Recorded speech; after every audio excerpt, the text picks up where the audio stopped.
I call this work session meeting of the San Marcos City Council to order. Today is Tuesday, August 15th. Time is 3:01 p.m. Ms. Trevino, would you call the roll? Mr. Prather. Here. Mr. Scott. Mr. Gleason. Mayor Houston. Here. Ms. Garza. Here. Gonzalez. And Mr. Mendoza. Here.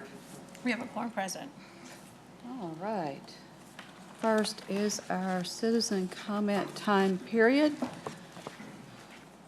We are in process of changing a couple of things, but for today,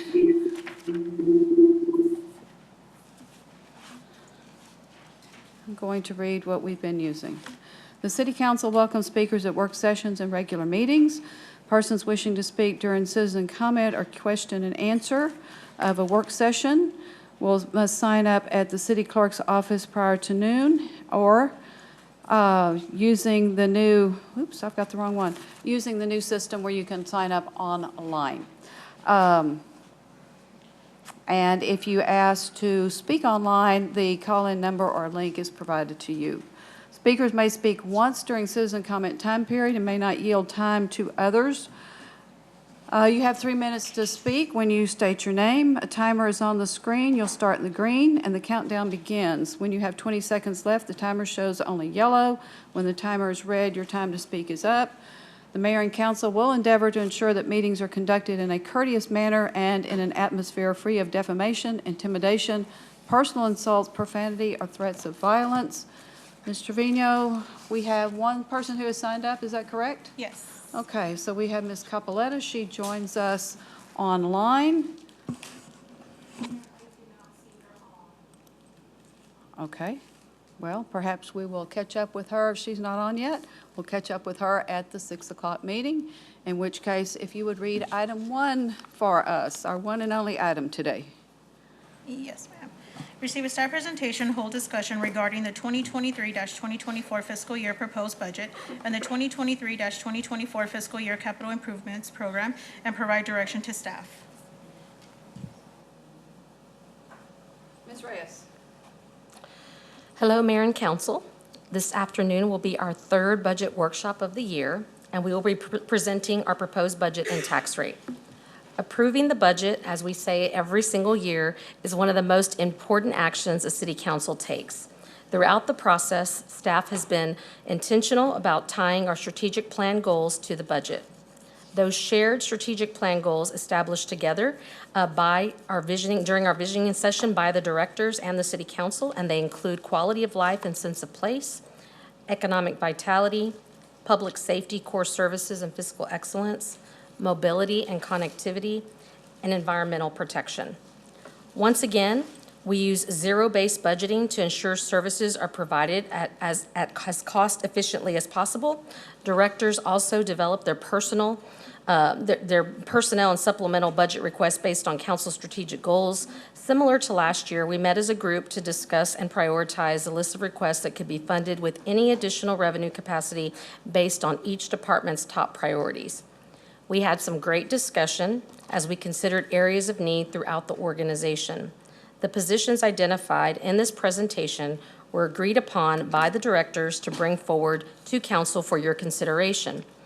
The budget focuses on core services, which includes ongoing support for our employees as they are an essential part of providing our services to our community. This will be done through 7% of personnel costs set aside to begin implementation of the classification and compensation study. One topic that came up last year and during the visioning session was to address our needs in public safety. This presentation acknowledges the progress the council has made in this area to date and includes a plan to increase the number of police and fire personnel to meet the needs of our growing community. In addition to sworn personnel, we're proposing to fund an additional 11 positions in the general fund. You'll notice that we have also put in some dedicated funding for historic preservation with a sustainable source from hotel occupancy tax revenue. This funding will help us implement recommendations that are identified through development of the historic preservation plan. We understand and share the community and council's desire to achieve our goals, and we also understand that your intention is to keep our tax rate as low as possible for our residents. We are currently proposing to keep the tax rate the same, which is 1 cent less than the amount authorized by the 2017 bond election by the voters. Due to the continued growth in our community and the increasing cost of doing business, we're unable to lower the tax rate further if we want to make progress in areas where we're behind. Our financial situation remains challenging as we continue to be one of the fastest growing communities in the nation, and additional resources are necessary to meet the growing needs. As we continue to expand, we must invest in our future and consider revenue sources such as service or user fees that provide capacity for us to address specific issues. Before I turn over the presentation, I'd like to take a moment to recognize our director, Mr. John Locke. He's our finance director, as well as the finance staff for their countless hours compiling and analyzing data so that we can best inform your budget discussion. We also have a new member of the team, Ms. Tricia Patek. And so she will be our new budget manager, and John may say a little bit more about her, but just wanted to tell you there's a new face in the audience, and you may Welcome. be seeing a lot more of her in the coming months and years, hopefully years. I thank the mayor and council for your guidance and feedback as this budget has been developed. I commend our directors on the collaborative and communicative manner in which we've developed this year's budget. I also want to thank our employees who continue to serve our community every day. You all make a difference, and none of this would be possible without you. And I would also want to recognize, you do have your directors team that are in the audience, so if there are any questions that come up, we wanted to make sure that you're seeing all the wonderful people who put together this budget and have any kind of answers that you may have for any questions, they're going to be available to do that. So I'm now going to turn it over to Mr. Locke to start the presentation. And they've all been working hard. Yes, ma'am. Definitely. Thank you. Well, thank you, Ms. Reyes, and thank you, Mayor and City Council. I did want to just say a little bit more about Tricia. She is originally from the area. She grew up in the Seguin area, and she had her undergrad from Texas State.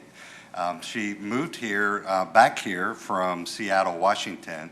While she was there, she got her Master of Public Administration, and her most recent position was the budget process coordinator for the the city of Seattle.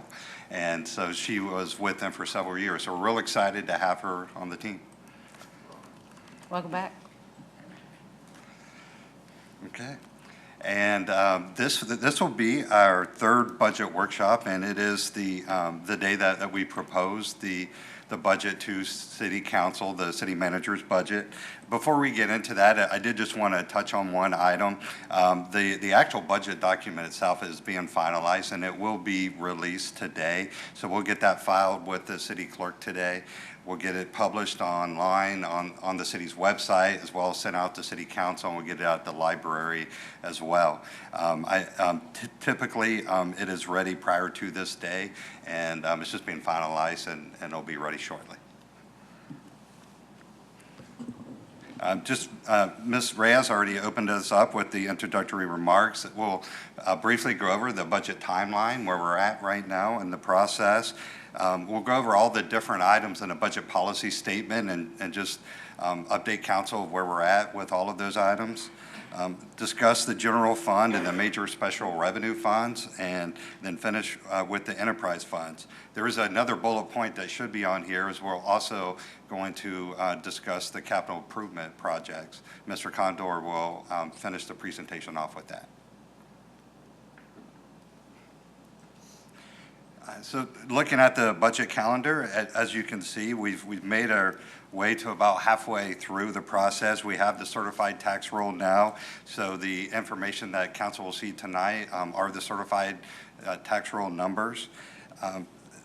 Later on this evening, council will consider setting the maximum proposed tax rate. That will establish the ceiling for the tax rate for this upcoming fiscal year. And on September 19th, when City Council officially sets the tax rate, that tax rate can be equal to or lower the tax rate that City Council will set this evening as the ceiling. Tomorrow, Finance will be providing a budget presentation to the Neighborhood Commission. That'll be the first time, at least in recent times, that has been done. So that'll give an opportunity for the members and anyone in attendance to provide some feedback that we can bring back to City Council and share as well. There is a budget workshops number 4 scheduled, so perhaps maybe at the end of this meeting, if council feels like another budget workshop is warranted, it is tentatively scheduled for the 21st. And then there will be 2 public hearings on both the budget and the tax rate on September 5th and the 19th. And the 19th is the date scheduled where council will consider adoption of the budget as well as the tax rate. The next several slides just go over all the different budget policy statements and just provides a status of where we're at with it. The status is in a traffic light, so if you see green, that means that we're doing well. Yellow, we're trending in the right direction. It just may not be finalized, and I think there might be one red in there, and that's a decision point that we'll ask for guidance on at the end of the general fund presentation. So just looking at the first slide is covering the fund balance. And in the general fund, that's to maintain 25% fund balance. And you'll see when we go over the general funds presentation that we will remain at that 25% fund balance. There was also some direction on how to use the fund balance in excess of 25% from last fiscal year. And in bullets there, council has already approved the $1.2 million to be used for the fiscal year 23 capital improvement program. There's a proposed and within the budget to use $1 million for fiscal year 24 capital outlay. And there's $2.8 million being proposed to be set aside for the future City Hall. In the electric fund, we're working towards a 90-day of recurring operating expenses. That is shown as yellow. We're not quite there. Our standard for the electric is 60 days, and we just wanted to work towards 90 days, and we'll talk a little bit more about that when we get to the electric slide. For water wastewater, we are at the 90-day of recurring operating expenses. For stormwater, we're also working towards the 90-day mark, and we made some improvement this year. We're getting closer to that. And for all of the funds, we want to use fund balance in excess of those thresholds for one-time expenses, and that is being done in this budget. Moving on to the revenues, for our property tax revenue, the direction was to be between the no new revenue rate and the voter approval rate, with the goal of not increasing the tax rate. And the budget as proposed this evening is at the current tax rate of 60.30 cents. Continue budgeting based on historical trends as approved for this current fiscal year. Consider the impact of the American Rescue Plan funding, and council provided some direction a couple meetings ago on how to handle the second tranche of that funding. Revenue, look for revenue from alternative funding sources and present that during the budget process. And that has also been done with some of the grant funding. And Mr. Condor, in preparation for the capital improvement program, brought in a firm that helped identify grants that the city would qualify for to be able to help offset some of the costs of those capital projects. Also, one of the items that are yellow on here is to explore additional local property tax relief. At the last time that we spoke, we're still in limbo about what the state legislature was going to do. And depending upon which way the legislature leaned, it could have different impacts on the city. We do understand now, which way that they're going to go, which it doesn't impact the city near as much as what it could, could have. So if that's a discussion that city council wants to have, then that's something that we could do this evening or at another day. Okay, and Mr. Locke, I forgot to ask council members, if you've got questions to ask at the end, if you'll make a note of the slide number as you jot down your question. Okay. Please continue. Just continuing on revenues going into the enterprise funds with the electric and water wastewater fund. Just the direction was to continue with the rate study. We have a outside party that does a rate analysis on those and makes recommendations to the Citizens Utility Advisory Board, and their recommendation is included in this presentation. There are rate adjustment was recommended for both of those funds. In electric, explore identifying the community-based charges, and this is really just separating the different charges on the electric statement. That's shown as yellow. That's something that we are going to explore. It's not something that we have accomplished yet. In stormwater, we use the rate model to determine whether or not a rate increase or structural changes was warranted, and none were warranted, and so there's no rate adjustment needed with the stormwater fund. And council provided and part of the reason for that is the next item with using the general fund's capacity to fund the stormwater's capital improvement program. By doing that alleviated the stormwater from taking on additional debt and that additional expense. The general fund had the capacity to take that on, and we're estimating that the general fund will have capacity for a couple years to do that, and that prevented a rate adjustment in the stormwater fund this year.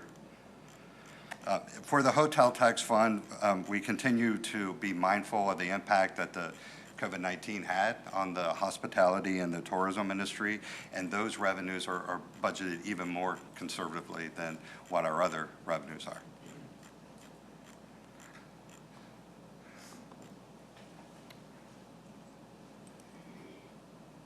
I may have forgot to change the slide. I apologize. So now moving to expenses. Beginning, Ms. Reyes already touched on, the department's used a zero-based budgeting format and took into account inflation. We've talked a lot about inflation throughout the budget process and the impact that it's had on the city. And Ms. Reyes also touched on that the budgets were justified and prioritized. The new positions that are included in the budget were all prioritized by the departments, and the capital outlay will also be prioritized by the different departments. The market-based classification and compensation study is nearing its end, and we should have the results on that shortly. And as also Ms. Reyes touched on, the increase in personnel were all geared towards the City Council's strategic goals and supporting the core service. Also, we touched on this briefly when we talked about the American Rescue Plan Act funding, that using the grant programs to maximize funding from other sources.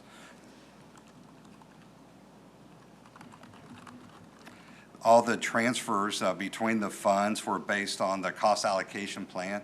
That plan is prepared by an outside consultant, and so all the activity between the funds is based off of that plan. The increase in police and fire staffing levels based on the capacity and using that multi-year approach, there's additional police officers and firefighters included in the proposed budget. This says continue meet and confer negotiations. Those are complete now. So all of the changes are included in this fiscal year 24 budget.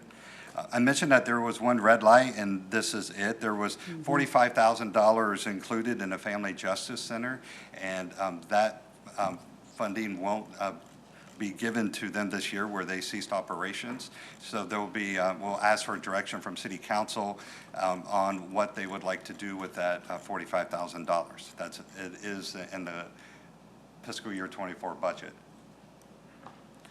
There's $50,000 for the Youth Services Coordinator, $125,000 for museum funding, And we continued to fund the city-hosted events in a combined amount of $60,000, and this was for events such as the Veterans Day and Summerfest.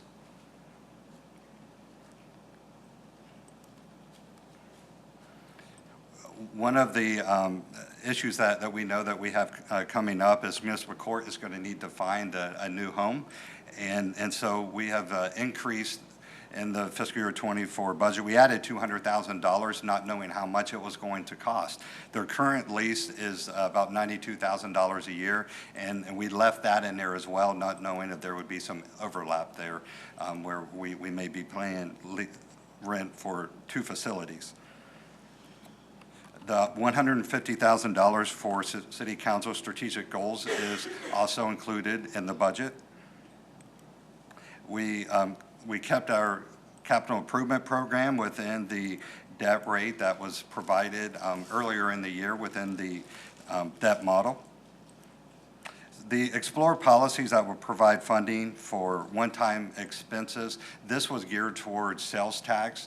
Oftentimes, cities that have sales tax as their primary revenue source will have policies where they will only operate off a certain percent of the sales tax, and the rest of the percent would go to one-time funding. And in times of an economic downturn, that can help protect the city from the exposure to that volatility. It's shown as yellow. We have looked into some policies. There is no recommendation for fiscal year 24, and it'll be something that we can have ongoing conversations with City Council with. The Human Services Advisory Board funding, City Council authorized increasing the general fund contribution by $50,000 to $550,000, and also to include $100,000 of the American Rescue Plan funding.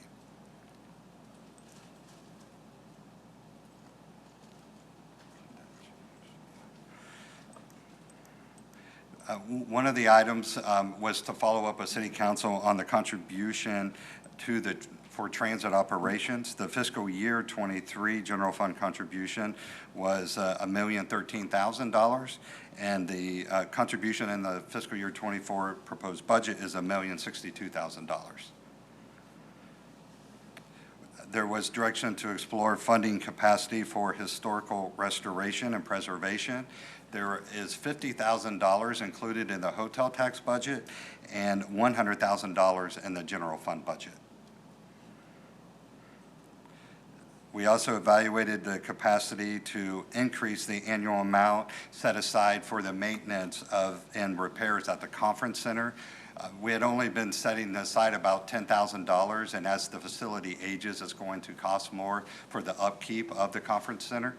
And so included in the fiscal year 24 budget is $150,000, and we think that we can keep that up on an annual basis to be able to take care of the maintenance and repairs of the conference center. There's also $80,000 included from hotel tax funding to go towards the city's branding. That will also include the community input. And I believe the last slide on the budget policy is beginning with budgeting up to $500,000 for the second half of the wayfinding and the hotel tax. That is included in the budget.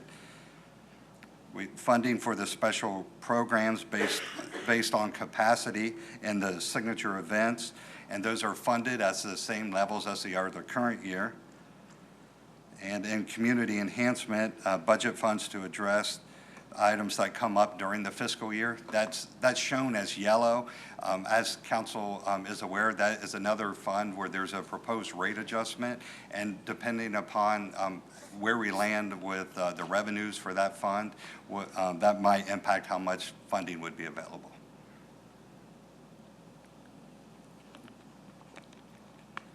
Okay, before I begin into the general fund, I'll pause there and see if there are any questions on the budget policy statements.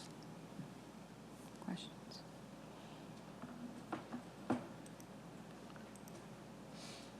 Okay. We're good? Okay. All right. I mentioned a little earlier that we discussed inflation a lot. I just wanted to include this slide again as we start to go through the funds. It's the good thing is inflation is starting to ease somewhat, and it's still important to remember the impact that inflation over the past couple years, what it's had and what it continues to have on the city. When you have inflation of 11% in 21 and 8% in 22, that really erodes at the city's buying power and its ability to provide the same level of service to citizens. Another important factor to keep in mind is the growth of the city. As of 2022, the Census Bureau estimates the city's population at just over 70,000. We've forecasted 23 through 25, just at around 2% growth. That's what we're typically seeing. So you can see that in a couple of the slides that follow, it'll use these population estimates for the upcoming year.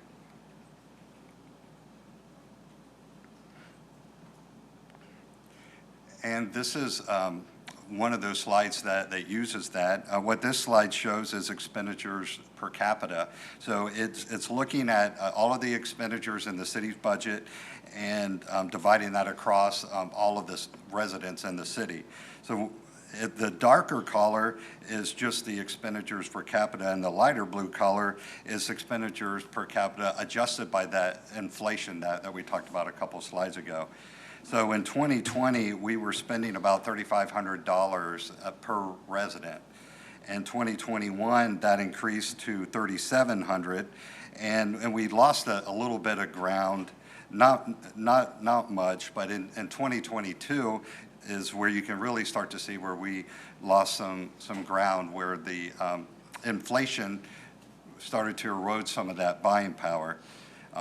The trend continued in 23, and in 24, in this proposed budget, we're estimating to spend $4,200 per capita, and adjusted for inflation, that's actually just under $3,500 per capita. So we're spending about the same amount today as we were in 2020.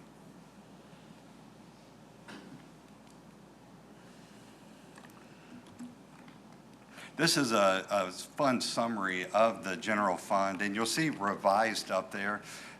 There were three slides that were revised shortly before this meeting. Those will be updated in the packet, and they were posted on the message board as well. I just wanted to just take a brief moment and point out the changes to the slide. If you look, what the slide shows is it shows the activity for fiscal year 22. It has our beginning fund balance, revenues by major revenue category, expenses by major category, the change in fund balance, which is just the operational results, and then what our ending fund balance was. For the fiscal year 23 budget, and then it also has the 23 estimate, and then what is being proposed for fiscal year 24. So in fiscal year 23, one of the things that changed is the budgeted expenses. There was a change needed for personnel and operating, which actually just decreased what was shown on the original slide. The slide as shown here is correct, that with the actual expense budget of $110.6 million. On the fiscal year 23 estimate, the overall revenues increased over what was on that original slide. So we're actually looking to bring in $100 million compared to the $98 million that's in the revised budget. And on the expense side, the expense decreased slightly from what the original slide showed. We're actually going to finish at $108 million, which is about $2 million under the fiscal year 23 budget. If you look at our fiscal year proposed, we are proposing $111 million in revenue. Sales tax and property tax make up the biggest source of revenue in the general fund. They make up around 2/3 of the overall general fund budget. And the expense budget is $114 million. So we're estimating to finish at a $30.9 million fund balance, which is a 28% fund balance. So we'll finish above our 25% threshold. And below there, and you'll notice this on all the slides, is the amount that's required at the 25% requirement. So in the general fund, the 25% requirement is 27 million. So the difference between that 27 million and the 30 million potentially would be what would be moved to the, could be moved to the one-time funding next year.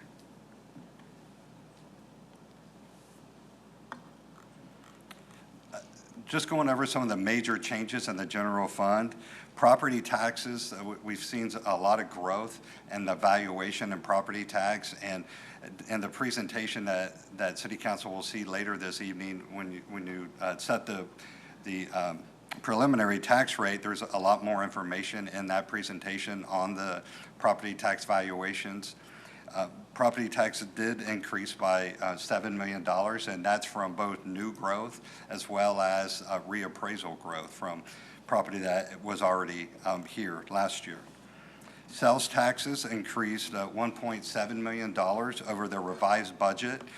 If you look back to the original budget, they increased over $3 million. At the mid-year, we adjusted that sales tax estimate when we realized that we were going to come in over that, and that's when we also asked to add some of those mid-year positions. Another big increase in the general fund is interest income, and this is directly related to the increase in the federal funds rate. As that rate increases, the rates that the city is able to receive on the investments we're able to invest in increases, and it's had a big impact on our interest revenue, as you can see. Now, looking at the expense side and the major cost drivers. Beginning with public safety, we touched on the meet and confer contract for both police and fire have concluded, and those costs are included in the fiscal year 24 budget. Just at mid-year, we added 6.5 new police officers and 4 firefighters. I should say 6.5 new positions for police. They weren't all police officers. And 4 new positions were added for fire. Those were added at just at 4 months. That's the anticipated amount of time that they would have been on during this current fiscal year. So we had to incorporate a full year of those positions in fiscal year 24. Also, there are 3 sworn positions proposed in fiscal year 24 budget and 5 new positions for fire in the fiscal year 24 budget. This is a slide that we went over, just the multi-year public safety sworn staffing plan. We have already included everything in fiscal year 23, and in the fiscal year 24 proposed, we do have the 4 firefighters, a fire investigator, and 3 police officers. At mid-year, we'll look at adding 4 additional firefighters as well as 2 police officers. And in fiscal year 25, we're anticipating to add the 1 additional police officer. At that time, we would meet the standard from the study that was a couple years ago with the recommended staffing levels for the police.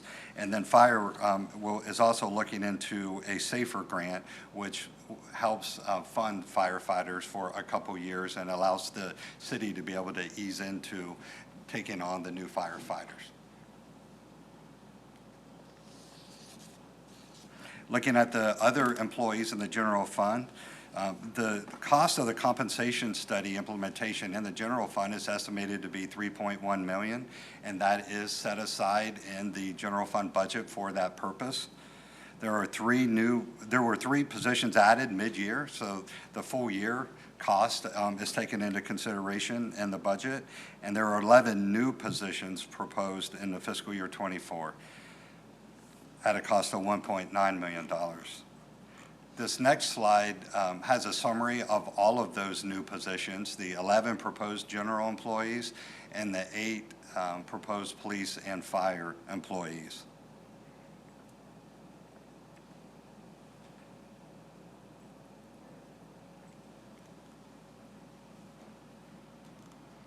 Other big cost drivers in the general fund, we already touched on the capital expenses and the proposed amounts to use for funding the future City Hall, for the capital improvement project for fiscal year '23, as well as the fiscal year '24 capital outlay.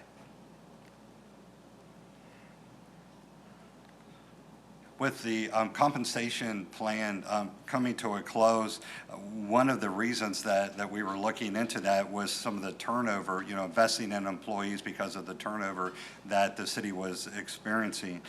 There was a lot of investment that City Council approved in this current fiscal year, allowing a 5% increase into the, as a COLA to employees, as well as a one-time retention incentive.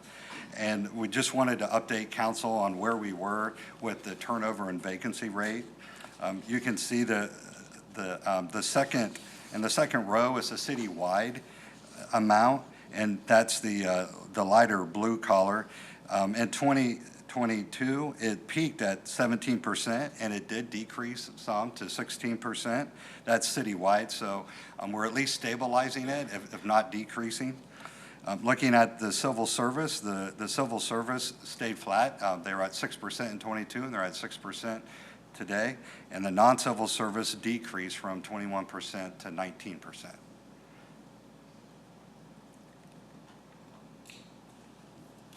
We spoke a little bit about the impact of inflation on the city's budget and our ability to provide services to residents.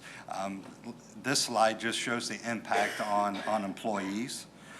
Covering that same time period from 2020 to 2023, this has an employee who comes on in 2020 making $50,000 a year.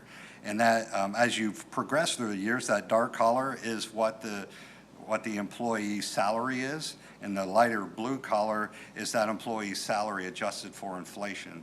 So you can see over in the table for each fiscal year, it shows the COLA amount and the corresponding inflation amount. So you can tell in 2021, and especially in 2022, with a 4% COLA and a 13% cost of living adjustment, that employee lost ground. In total, across those 3 years, the employee salary increased from $50,000 to $55,000, and adjusted for inflation, it went from $50,000 to about $46,000.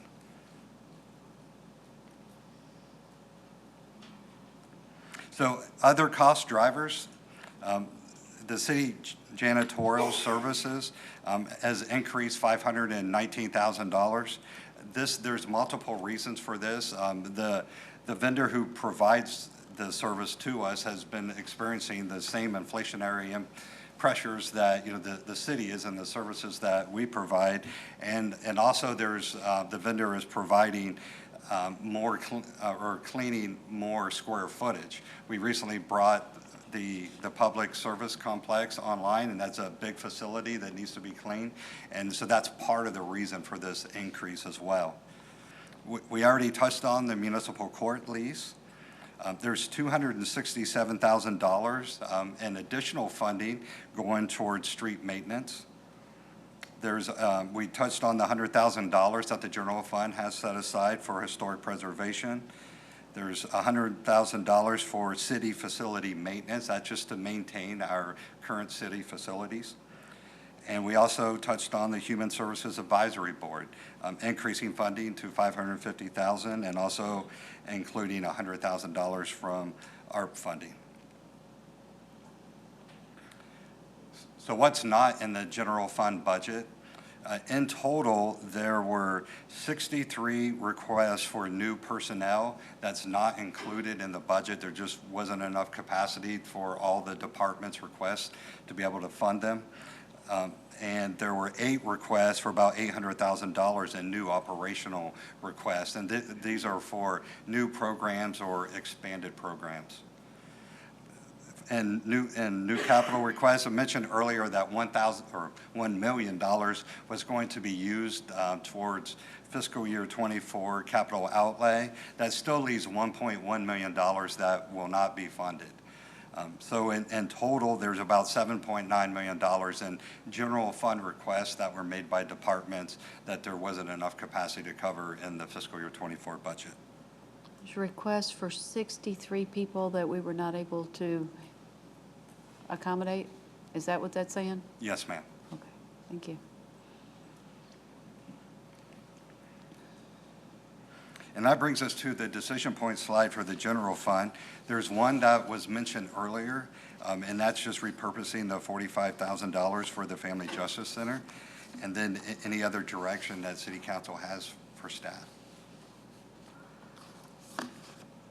Council, now's a time for questions. I have a few that I can start with if you're still formulating some, or I can start with anybody. I actually really just have one question. Okay? Thank you, Mayor. This repurposing of the $45,000 from the Justice Center, are we able to place that, just throwing it out there, for community enhancement? Are we able to place that there since we seem to be a little bit behind? As, Oh, I'm sorry. Mr. Locke, are we able to use that money for community enhancement? That would be an allowable use in terms of Just moving it to one side. covering that Yes, sir. shortfall that we were discussing. That is one of the options when we get to the community enhancement slide. The general fund covering that shortfall is an option, so if council wanted to use the $45,000 towards that, that's something that council could certainly do. Okay, thank you. What's the total shortfall that we have, just for the public and council, just because It's- how it- is that going to impact the, The total shortfall is around $380,000. So, and when we get to the slide, it has a little bit more detail, but going by memory, if we adjusted the fee for $1 for both the residential and commercial, that would generate a little over $400,000 in revenue. So the 40,000 would help. I don't know how big of an impact it would have in terms of being able to reduce the rate to the residents. other questions? I have a question. Go right ahead. Do we have like the average cost of one full-time employee with the city of San Marcos? Just like the average? That's a good question. I do not happen to know. I don't know if our HR is Ms. director would Spacek happen. online? There she, but I don't know that we have that because it varies. Average isn't really going to tell us necessarily, but I don't know.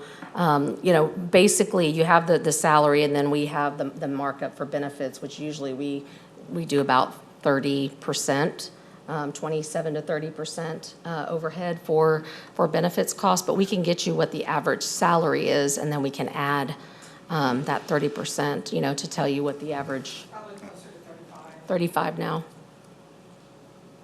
35, is that the For benefits.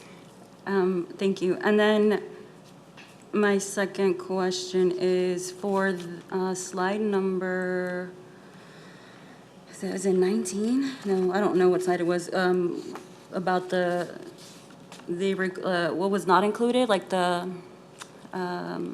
Positions that weren't included. yes. Can we get like more information on those? We can give you a list. The only thing that I will caution council is that because of the fact that this is not a process where in years past, that the city manager and the executive team would make a recommendation to council. Sometimes, I don't want to say getting completely a vacuum without the director's team, but sometimes they were learning about what supplemental requests were being recommended to the council when council was getting those recommendations. And because we have gone through a vetting process, and so let me just explain that process a little bit so council gets some clarification on it, is actually the supplemental requests that the departments do, they make a presentation to each other. And so they tell each other what the needs are and why and all of that. And then based on the priorities and what the needs are, then as a group, we come up with what that prioritization is. So the only thing I want to caution is just that there's been some real time and effort in putting forward the ones that are being recommended to council, that we wouldn't, we'd want to make sure that we, at least all I would ask is that we honor that process. We can definitely provide a list, that's not a problem at all, but it's just, if we were to dip down and start going into some other prioritizations, that could create some issues with some of the things that we've, agreed to with staff in terms of the priority and the timing on some of those things. Right, I'm not looking to change y'all's method Recommendations. madness. I'm just curious, particularly just given like the numbers that I crunched, has an average, Public Works is average employee 62,000, Parks and Rec is 67,000, Library is 76,000, and it's just, I don't know, to me, it's like, it would be helpful to me, that way I can just reflect on what every department is like producing, and also just contemplating a reconceptualization of safety, right? Like, I think a significant amount of money has been put towards police and fire in the name of safety, and so I'm just like curious as to like the distribution on what else we can highlight to our neighbors that we did through the other departments that highlighted safety. And I think that just kind of helps me understand the whole thing. But no, I'm not trying to mess with your, I know this is like the first year you did a lot of cool, like collaborative things, so No, I'm not appreciate, trying to. I just wanted to add that one thing, but definitely, I'm happy to provide the list, and then we can also get you that average salary that you asked for across the organization or by fund, because I know you just mentioned kind of, I think it would be interesting just to like compare numbers, across the org if possible. By department? Is that what you were Yeah. mentioning? Yeah, and we can like do like a one-on-one or whatever to like unpack this, just to see. This is all very fascinating to me. Mr. Locke and his team did a fantastic job with the presentation and the info snacks, so thank you. That's all I have right now. Supplemental. That's it, the rest was answered throughout the presentation, so I'm glad the mayor asked us to wait. Mr. Prather? Oh, I just wanted to add that I think this is a very positive budget process. This idea that department heads collaborate, come up with what they would together think would be a accepted budget by all of them. I think it's just a very unique way to address budgets, and I'm glad we explained that further on how we got to that and what was decided on before it gets to this to the policymakers. And but this unique budget process, I think, is very collaborative and a positive thing for other cities to implement. Thank you for reminding us where we were at the Budget Policy Workshop, which is when we give that big direction. Correct. That everyone uses as they're doing their individual budgets. And I think the rest of mine are later on. Okay. Anyone else? Please continue, Mr. Locke.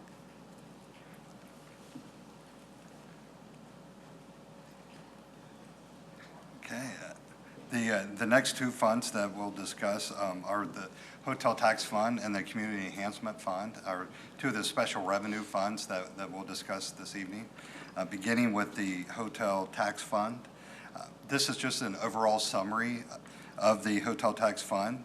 It begins with the fiscal year 22 actuals, where you see we brought in more revenues than expenses and added $1.5 million to our fund balance.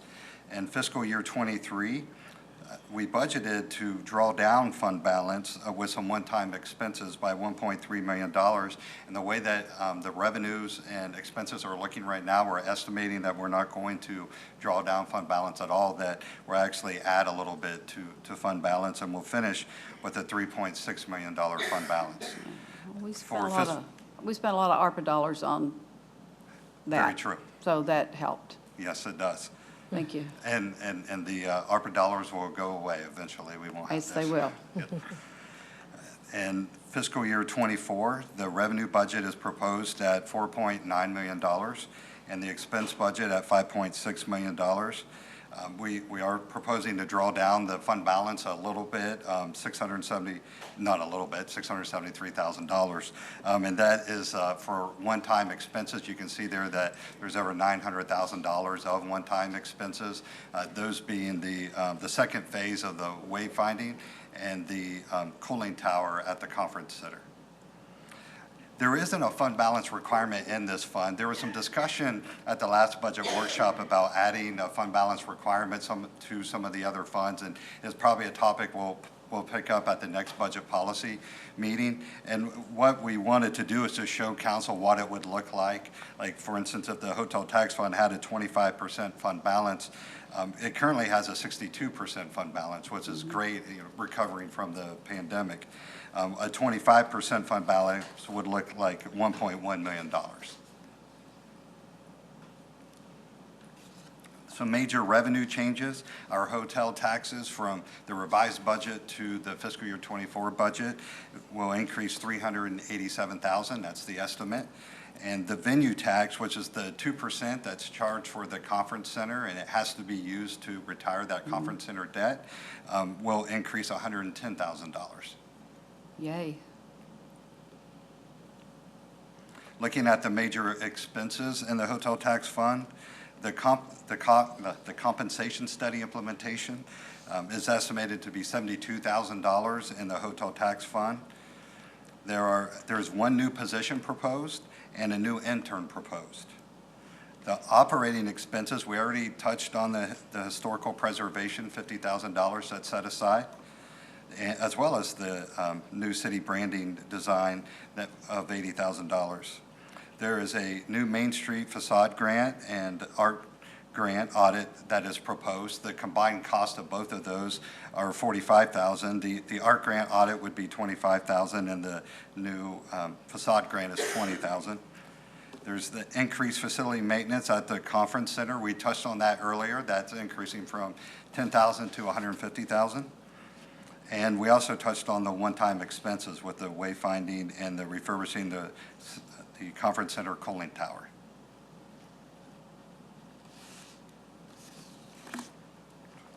This is just listing those new positions. The Convention and Visitor Bureau will get a new intern, and the Main Street Division will receive a new administrative assistant.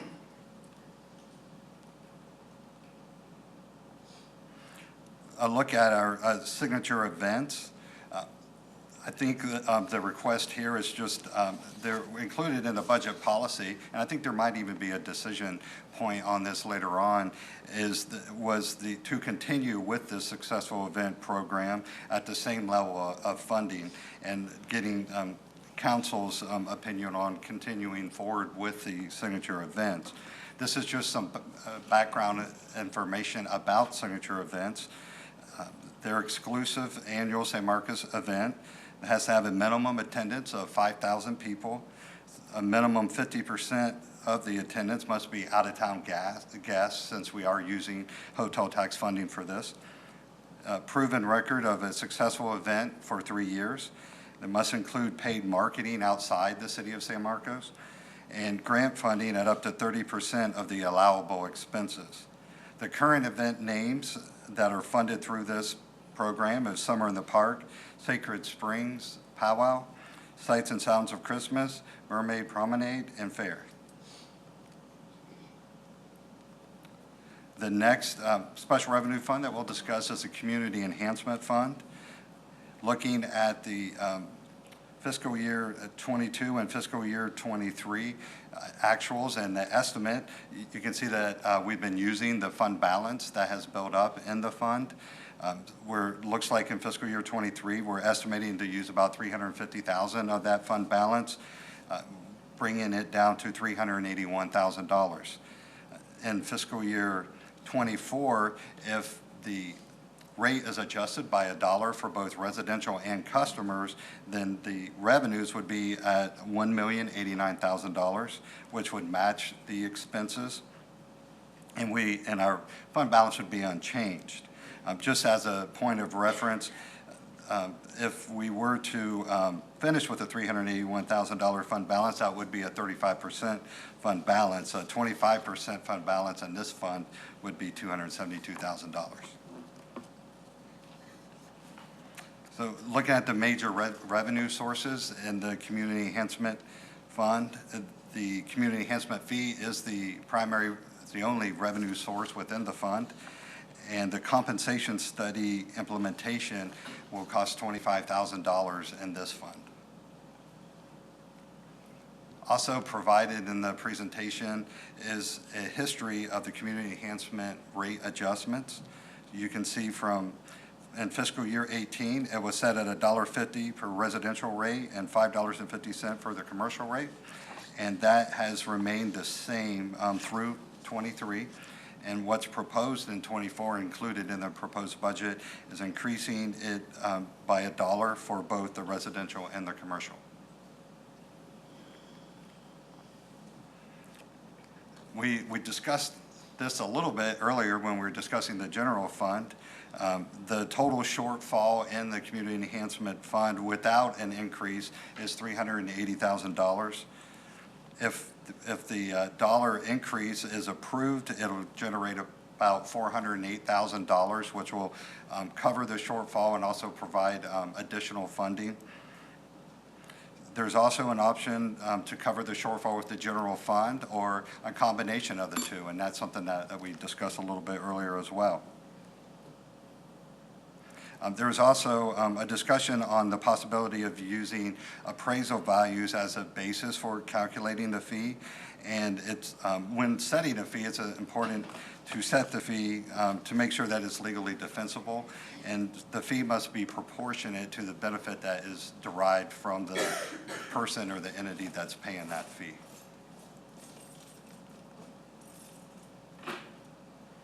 So that brings us to the decision points for the special revenue funds. And there are 3 items here, as well as the other direction for staff, and any questions that council may have.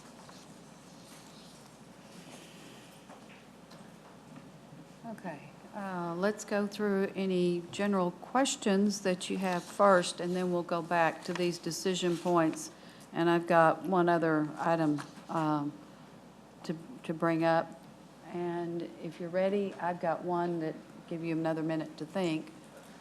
And the facade grant, that was on, I believe it was slide 32. Is that, did you say that was new? I'm sorry. It was included with something else. I think it was with Main Street items. Oh, the art grant audit, or the facade grant? Facade Yes, ma'am. grant, mhm. Yes. Yes, that is a new program. The total cost of that is $20,000. Okay. And the general fund would provide $10,000 of that. Correct? The general fund's the entire amount? Oh, so that'll be funded entirely by the general fund, not hotel tax dollars. Okay. Is this one of the ones that we approved when we approved our new economic development policy a year ago? Is this on that list or not?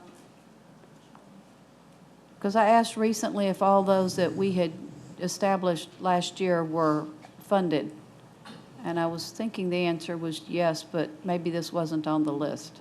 We had big grants that would be applicable to facade upgrades, and those were funded last year. Yeah, but I'm not talking Yeah. about big. I'm talking about this one that was been around years ago. Wasn't it? Didn't we used to call it the awning grant because many people used it for awnings? Yeah. So did that go away and now it's coming back? Because I think Ms. Ibarra may have some history and information.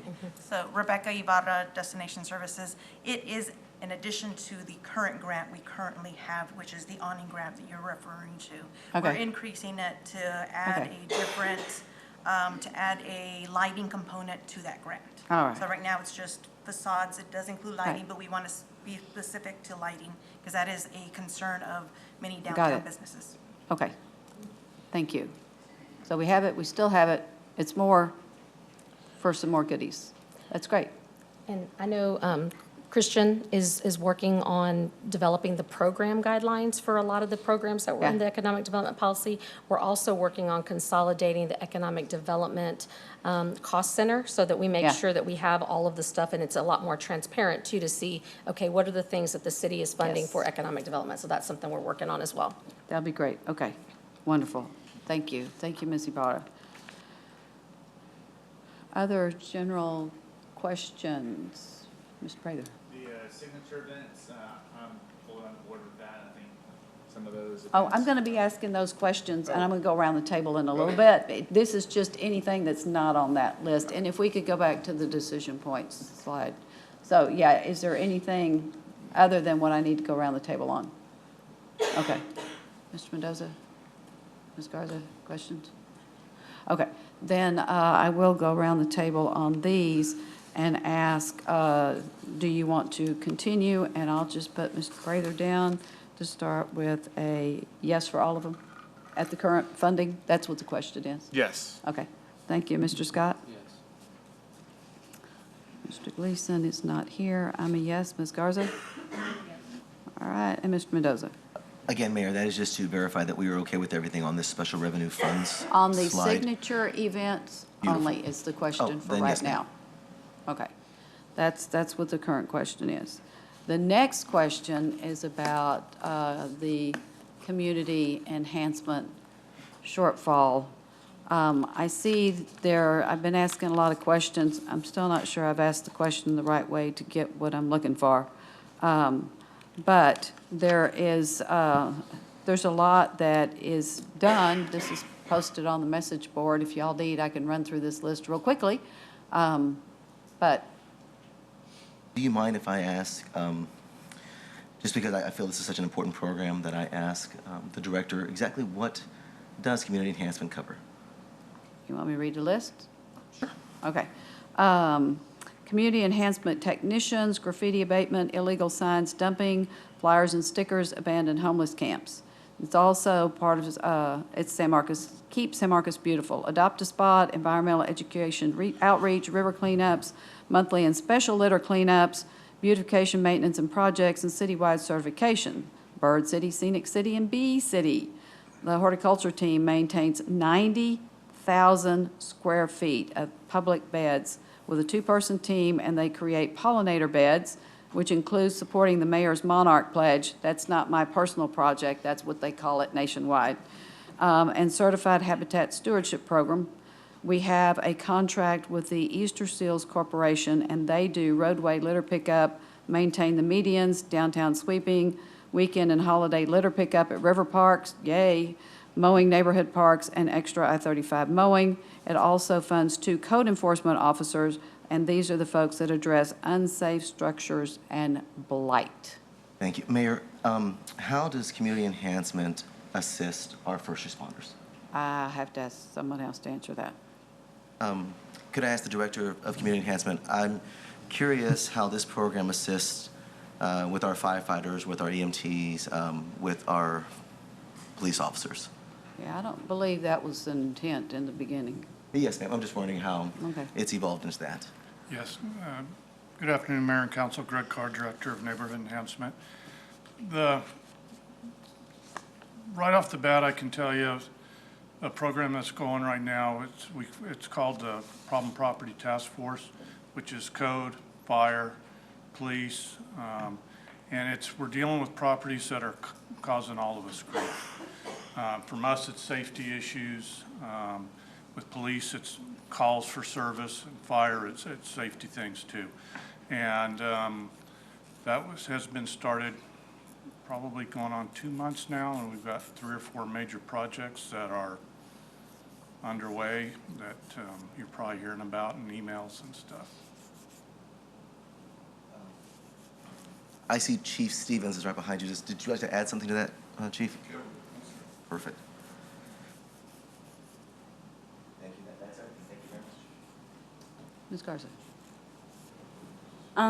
Can you somebody remind me where we stayed in terms of the changes that we had talked about with the Community Enhancement Fund?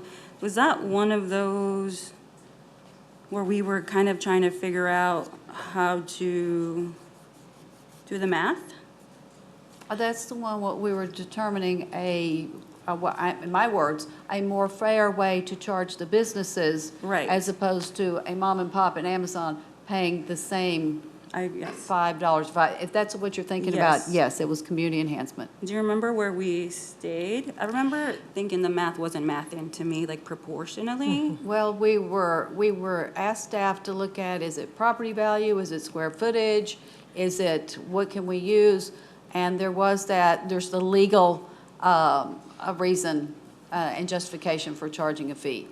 And so, Ms. Right. Reyes, y'all looked at a lot of things, and unfortunately, a Starlight solution has not.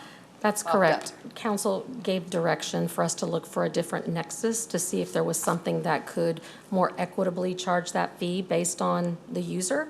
And so that is something where we have not been able to come up with a legally defensible mechanism or nexus that we can use as a way to assess that fee differently between residential and commercial and different types of residential and commercial. So that is why today before you, it's kind of closing the loop on that and letting you know that that's what we've determined based on looking at some different options. And so now what's before the council is whether you want to move forward with increasing that fee, or if you want to look at a different funding source to not have that dollar go to the end user. The thing that I will also mention, and the mayor talked about the different uses, is that prior to about a year and a half ago, we shifted our philosophy in terms of how this was all budgeted. So it used to be that the different departments, I hate to use it this way, but it was kind of a hodgepodge, the maintenance within different areas. And so even for some of our CIP projects, we wouldn't always, like if you think of the CM Allen project and how beautiful that median is, but you got to maintain it. Well, we would put the money in to put it all in, but we wouldn't necessarily always make sure we did the right thing in terms of maintaining Right. that with adequate funding. So we ended up putting it all under one umbrella, community enhancement, to really show what the community enhancement fee goes to fund as far as the program side of that. And so that's where we're really making sure that the maintenance is more adequately taken care of under this fee. So that's something that has shifted within the last year and a half to really show all the things that have been done. So it's not going to be an apples to apples comparison to what was funded prior to what's funded now. But we're still paying for things out of the community enhancement fee that were coming out of general fund. That is correct. Even when we started putting people in there. Correct. But the most ironic thing I saw the other day, you know how I feel about that Craddock median? Is we're paying the Easter Seals folks to come and take clumps of that. The plant that I say always looks dead, even if it isn't, they were pulling clumps of that because it's gotten overgrown out. So we used this money to put in the median, and now we're using money to take some of the stuff out, which is just kind of cracking me up. It'd be funny if it wasn't so sad. Mr. Scott, I have an idea. go for it. Are you scared? It scares staff when I say that too, so just, they're used to it. Okay, I don't think an increase for the community is something I'm going to be able to support. But as a business owner, I could support all that increased enhancement on the commercial side because it wouldn't show up too much more on a commercial business.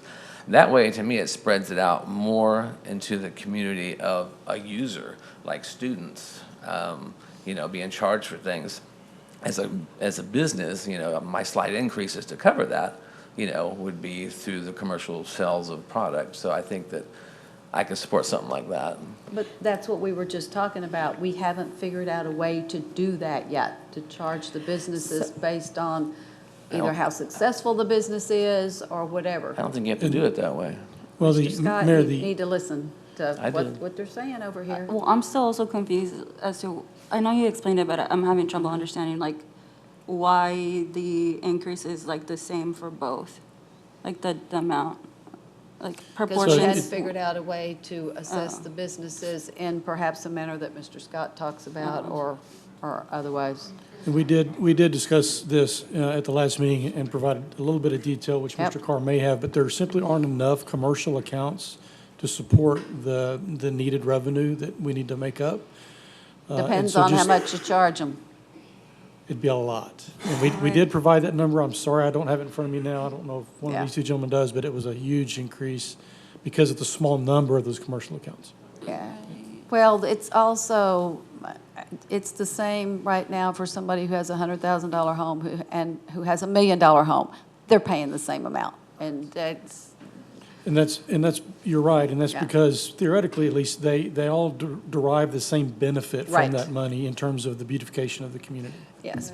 But on the businesses, there's so many differences in businesses. For example, the number of employees, the number of people that they serve. I wish there was a way that we could make this more fair, because I'm having trouble just saying, let's charge everybody another $1. Right. I mean, proportionally, it doesn't make sense though, right? Because it's like you're almost doubling one, and then you're increasing the other one by like, what, 10%? So like, how does that make sense? So, I mean, if one aspect of the issue is that there aren't enough commercial accounts, well, that's fine, whatever. We'll charge the extra $1 for everybody, but I still think proportionally, the commercials should increase more than $1. Just like proportionally doesn't make sense. I think we may have even started out with 50 cents or $1 for everybody, and then we decided we needed to charge the businesses more. Gotcha. I mean, So that it's was, like- Do we have other options? I know we identified the 45,000 that we can move over there. Is there other options utilizing general fund or ARPA funds or? well, ARPA's temporary, and we've pretty much assigned all of that. I say we need to do this we need to find general fund dollars, and I might be able to do the $1 this year, but I'm not gonna do any more. We've got to find a way, because we can't just take things that we should be, in my opinion, paying out of general fund and just keep trying to squirrel it right here, and another one's the stormwater. We've got so many people that we're paying out of there. I wanna pay them like the people, but because we pushed all that into that fund, now we can't afford to do the projects that we need, which we could do before when all that money went to projects. It's just the amount, when you're talking $380,000 as a shortfall, that's a significant amount to take out of general fund for recurring expenses.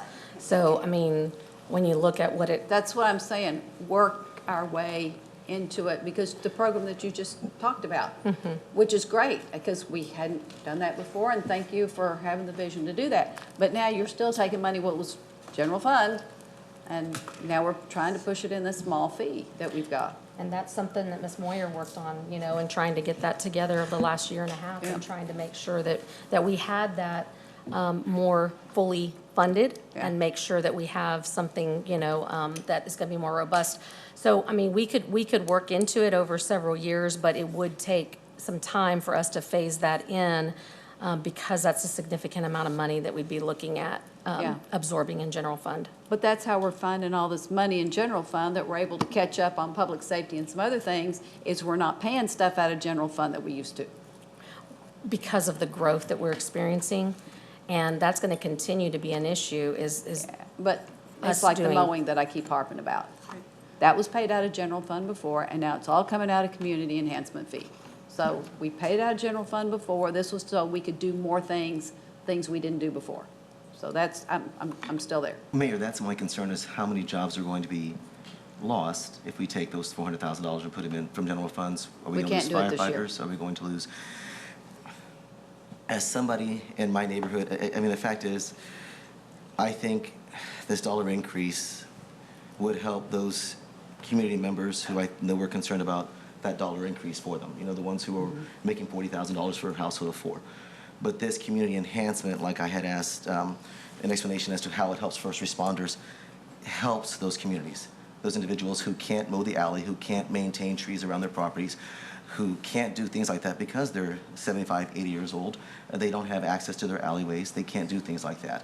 Not to mention, this is community enhancement. We want to look nice in this city. It's not so much what's on this side of 35, it's what's on the other side of 35. It's overgrown weeds out there. It's needing for trees that could cause a fire. Insurance laws now require for you to have your foot, I think it's an oak tree, to be 10 feet away from your house in order for it not to be a fire hazard. That's not possible anywhere in these bold neighborhoods. This community enhancement helps those individuals isolate those problems. helps them clean up these alleyways, helps them, Well, the community Up there. enhancement fee is only for public property, you know. oh, we've actually been working on easements. In my neighborhood alone, we've had complaints from individuals who are right up against easements who they can't trim their trees, and it's causing overlay. We have trucks that are hitting them going down Cheatham Street. We have things like that. So it helps, our community, not to mention these neighborhoods that are right up against 35. That's supposed to be our gateway into San Marcos. That's supposed to be beautification. Why can't we honor that? I feel that these citizens pay taxes. Yeah. As an investment, they need something back in their investment, and I think community enhancement's one of those things that they can see. But, and I hate to say this. Please. But if it were done through taxes, it would be more equitable, Then, especially with the businesses. I'm not saying let's go there, Right. but it would be. Yes, ma'am, but what if we can just say 1 year increase and then just drop it after a year? All we need is that $400,000. Is there any way we can sit there and say, as of this day, that fee does drop? I'm just concerned where we're going to pull this money out. We're going to have a negative effect on, What I will Yeah. say is something for council's consideration is that $400,000 is about half a cent in sales tax. So when you talk about. Sales tax? I'm sorry, property tax. Thank you Yeah, for let's talk catching that, about the Mayor. sales tax, yeah. I wish we could, because Yeah. at least then you make a decision, and, Right. it's a choice to some degree. But for property taxes, that's a half a cent. So being able to charge this community enhancement fee, yes, there can be, discussion about what that right fee should be for residential versus commercial and proportionate amount. It's a way to stabilize your tax rate also, though, because then if you have more pressure that you continue to put on the general fund, for the growing city, then that's going to be a bigger tax bill to your neighborhoods, or we cut back service versus having a community enhancement fee that is $12 a year versus what a half cent would be on a, I assume that y'all have looked at other cities to see what they do on anything similar. Because remember, y'all wanted to do that street fee that we said no to, and that apparently was legally defensible, and we said no to that. So, Mr. Scott? Another idea? Every year, since I was on council, and maybe only a few years that it wasn't the case, staff has done a really good job about underestimating the sales tax. And I just think we can still pull it from the general fund to cover this for now. Because you said the two things, the growth is coming, that means more revenue, more taxes, more shopping. So I think the numbers will be there if we just, it will, but it's For what. this year, they've already allocated it. But what it's going to come down to, Mr. Scott, is the public safety staffing plan that calls for us to bring in more money than we anticipate so that we can add mid-year some of those personnel that we're counting on being able to add. Now, if we use it for this, then we can't use it for that. So it's just, that's the balancing act that we're struggling with. I mean, you're coming up with great ideas, and those are things that we have vetted. It's just a matter of, you're going to still have to do without something. If we were to do $100,000 or something per year or something, we'd have to look at how to do that. But that's going to take some time for us to be able to get that capacity, because then that means that when the directors are coming and they have all their positions that they're asking for, then we're going to need to say, okay, Yeah. you're going to be $100,000 less of what the capacity is in order to make sure that we're ramping up for paying the general fund, having the general fund cover these expenses. Well, and one of the things I wanted to do is to not make this decision until we see what the electric and all these other rate increases are. And there was a slide, and I've been desperately looking for it, in the packet that I downloaded at home that had the impact on the average homeowner, and I cannot find it in this presentation that's here. I And- hope it's there, it should be there. Okay, can you give me an idea of about where it is? Because I would like to postpone this decision until after we talk about the other rate increases and we see what hit we've got on ours. I'm probably going to end up going with it, with the understanding that we don't just keep raising this one, that we start looking for other ways to continue to fund what we were funding for years out of the general fund. So that's where I am. We'll talk about budget. Sure. Policy workshop Sure, next year. yes, ma'am. Ms. Breda? Just to kind of echo the, I'm probably going to go with it as well, but pains. Like, it pains me to make these kind of decisions, and I don't think, the funding formula, I don't like it. But this fee has, started out as, community enhancement, mowing, improving the aesthetics around town. It's morphed into, homeless encampment cleanups, the homeless outreach teams, code enforcement, public safety, fire hazards. It's like, it's morphed into addressing problems in our community that are starting to rise exponentially and are making great negative impacts to our community. So ideally, like, raising this fee is like my option C. Like, option A is like, we've identified 45,000 from one source. Is there other sources that we can identify? Councilor Scott, I understand, like, hey, we always budget conservatively. We always have additional funds. Why don't we just utilize that? So, it is an option that I'd be willing to make, but to the mayor's point, let's see what other financial impacts we're making to our citizens with utilities before we make the final decision on this. Yes, and if we could get the page that's this history of rate increases that's got the proposed on it, and if we could get that page that shows the impact to the homeowner with the average fees printed for us up here when we're getting ready to make that decision would be helpful. I pulled this one from the message board, and it's still got TBD for the rate increases over here. It doesn't have the rates. So And if we the- could get that, that would be helpful. And council, are y'all ready to say yes or no on this one at this point, or do you want to wait and see the other rate increases? I just have one more comment. I'm sorry. Go ahead. Yeah, so I just like did the math super quick of from 150 to 250, it's 66%. From 550 to 650, that's like only an 18.8%. So I don't know if you contemplated what would be the rationale against increasing the commercial one by the same percentage that the residential was increased? Yeah, I'd like to look at maybe 75 cents and $2 for the commercial. We'd have to see if the number, because I know that there were different scenarios that were run. It's because of Somebody's gotta look the and see what smaller those number of numbers will commercial work. versus Right. residential. I mean, I'm saying I'm fine with staying with the 150 to 250 if the 550 to 650. Goes up 650 66%. Right, the same proportion, because I'm just like, then, Yeah. like, why are we increasing the little guy by Gotcha. 66%? Can we and the- model, Well, and we're pulling more than, is it 20,000? No, about, more than what y'all say we need. So how can we just, if I had spreadsheet up, I could do it, is figure out how can we go up a little more on the commercial and come down on the residential? Oh, I don't know about coming down from the residential, because I think whenever we were doing the math, when we were mathing the math, like, I kept tinkering with it, and it's just like the residential. there. Unless That's- you did like that's a it. property, value and all those other things that you mentioned. But I what- kept tinkering, but I think for our neighbors at least, it's a better justification to be like, we didn't just hit you with 66%. We hit everybody. Does that make sense? Because then it's like, It would help on a lot of fronts, so if we were to do the same 66% that you talked about, then I we'd be might be looking at wrong. $3.63 on the commercial, Mm-hmm. $3.63 of an increase there, and then so like $1 19. on the residential. So that would get us more than what we even need for the shortfall. It might also help us with trying to establish a fund balance in this Right. fund, which was another thing that council talked about wanting to do since there were some personnel in there.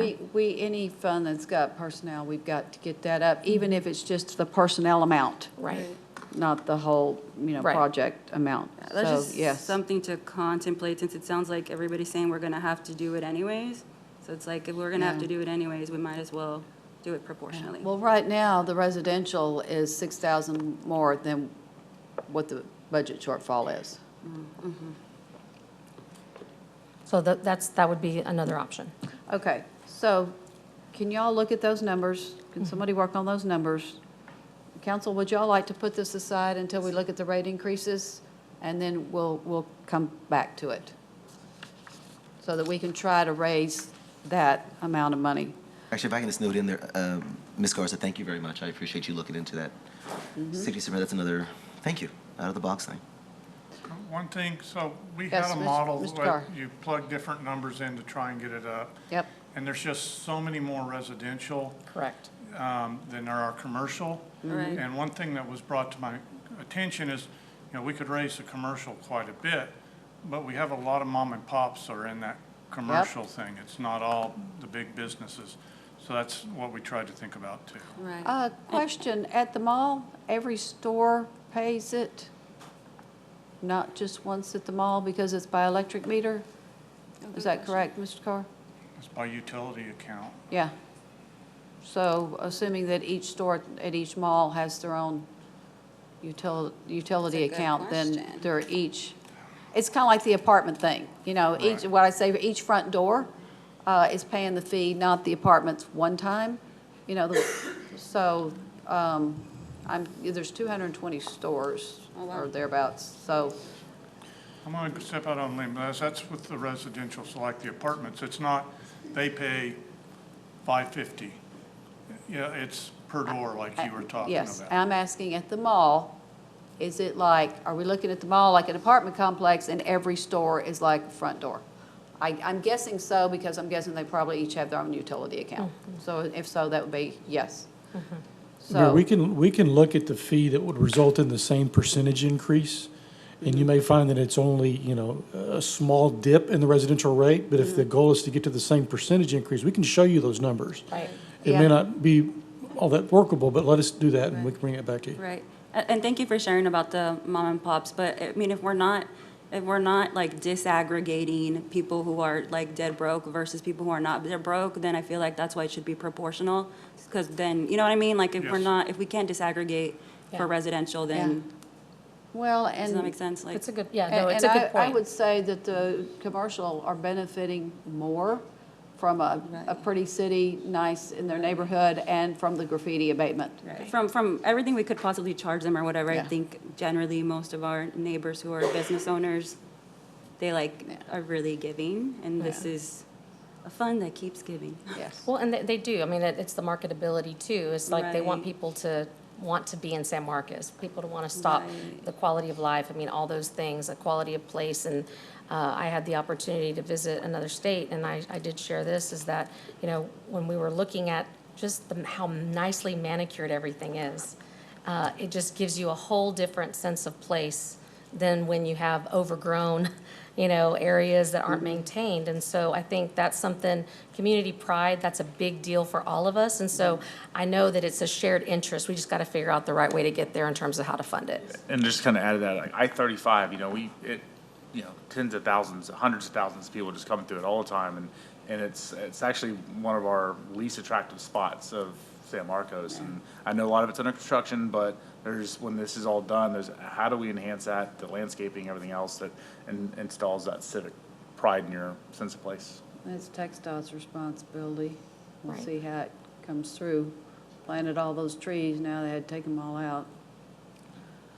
And I think, if council, depending on where you go as council on this, we can run the numbers and do what we talked about.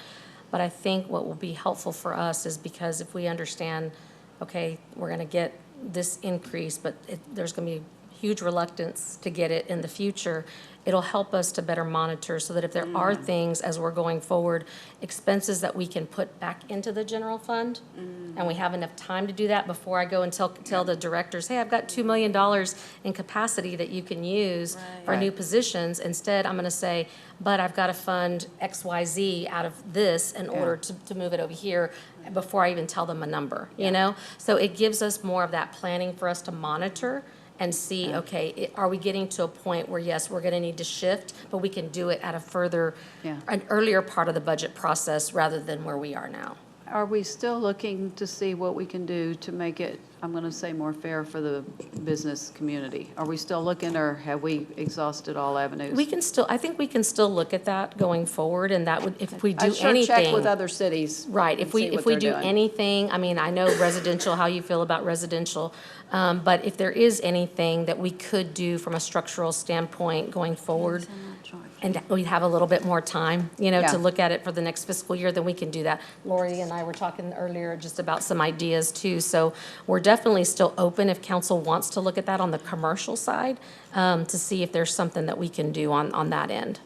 I would be thrilled, but yes, so this will be a separate topic of discussion at the Right. budget workshop. Right. Okay, council, so we'll give them a little bit of time to see if we can get, I'd be thrilled if we were down to 95 cents. Just something, because first of all, you say we need 380, but yet, oh, let's go out and raise these fees and generate 408. So do we need the 408 or do we need 380? So that's one thing that's concerning me.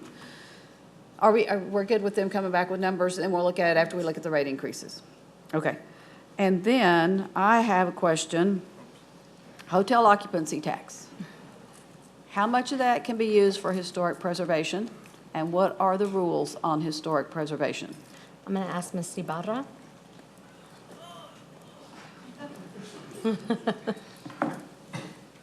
Just so y'all know, she knew this was coming. Yes, and I appreciate that, the opportunity Yes. to prepare. So, both arts and historic preservation are allowed up to 15% of the total tax collected for our city. And the percentage that we. 15, would you pull that microphone down so we can hear you better? You said Sorry. 15% each? 15%, yes. Okay. Yes, and that is allowable up to 15%. So the number that we used for arts this year was 525,000 is the 15% that we used to calculate, is the 520, we calculated $525,000. That's a lot of money. Yes, it is. And okay. And what are the rules on this? Does this also require heads and beds? Yes, ma'am, it does. Both of them? Yes. Okay.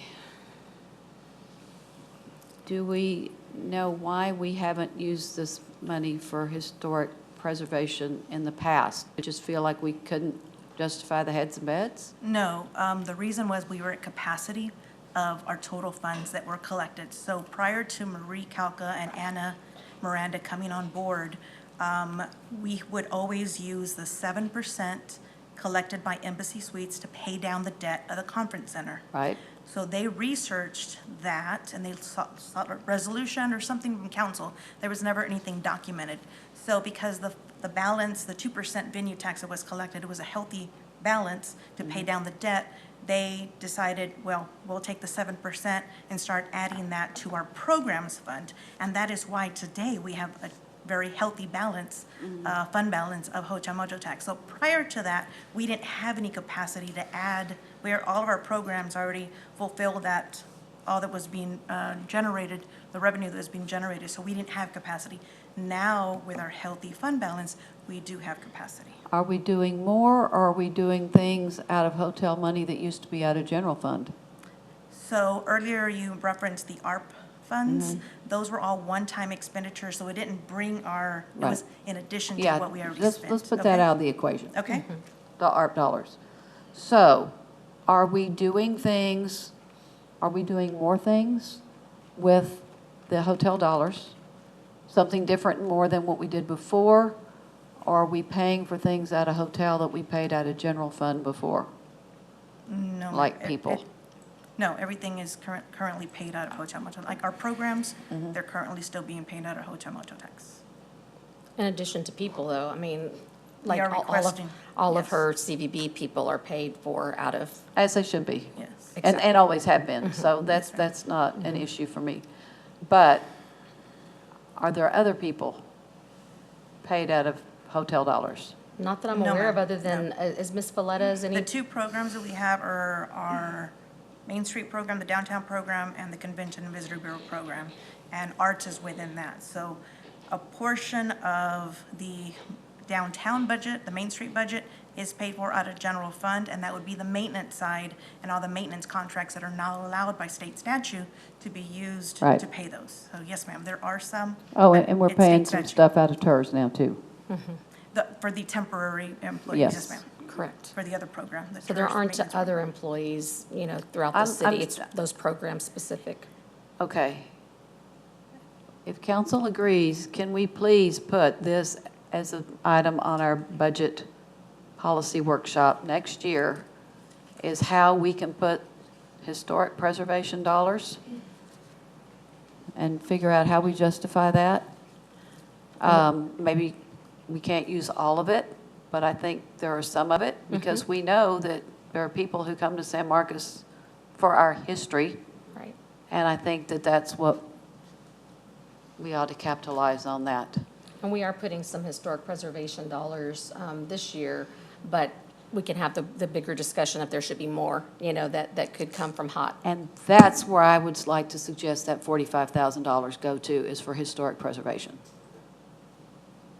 That's why I said I was going to talk about it later. And that one isn't a question for us, is it? A decision point? What you're talking about, putting it for historic preservation? No, that I'm just including, unless Okay. you say you don't want me to, hey, I saw that you are putting Yeah. this, and I don't want y'all to do that. But right now, there's not a decision point. We're just including that in the budget. Do you remember how much that is? Is it 100? 50,000 out of hotel motel tax. Yeah, and it's 100,000 100,000 total, 50 out of HOT and 50 out of general fund, correct? It's 100 out of general fund and 50,000 out of HOT. 150 total. Yes. There we go. Okay, I'm going to suggest, we'll see how council feels, taking that 45 that was for the Family Justice Center. It's a program that's not going on anymore, so we're not taking away from anything. And that we put that into this historic preservation. It's general fund dollars, so we don't have any restrictions on it. So that is mine. So that's my question and my proposition, and I need to go around the table on that one. Mr. Scott? Okay, Mr. Scott's a yes, I'm a yes. Ms. Garza? What was the question? The 45,000 that we were putting towards the Family Justice Center, they're not doing that anymore. So we've got 45,000 we gave them for that program that is now available, that we were asked on the last decision points. I would like to put it towards historic preservation and bump up that 100,000 that we have that's new, correct, Ms. Reyes? That would be recurring money, But correct? the 100,000 is new, something we Yes, haven't ma'am. been doing. I'd like to bump that up to 145 and see what we can get done. I don't have enough information on historic Okay. preservation, so I'm a no. Okay. Mr. Gonzalez? I'll be a yes, since that money's just laying there. That's a good use of it. I'll be a yes, Mayor. Okay, I mean, there's other places it could go, and if y'all want to revisit this one at the end, that's going to be okay. Mr. Mendoza? For right now, yes, ma'am, I'm okay with that. All right, we don't have Mr. Prather, but that's 4 yeses, so that's a placeholder. And we're going to come back on the community enhancement, and I think that was, did y'all have anything else? Not at this time. Nope, okay. Please continue.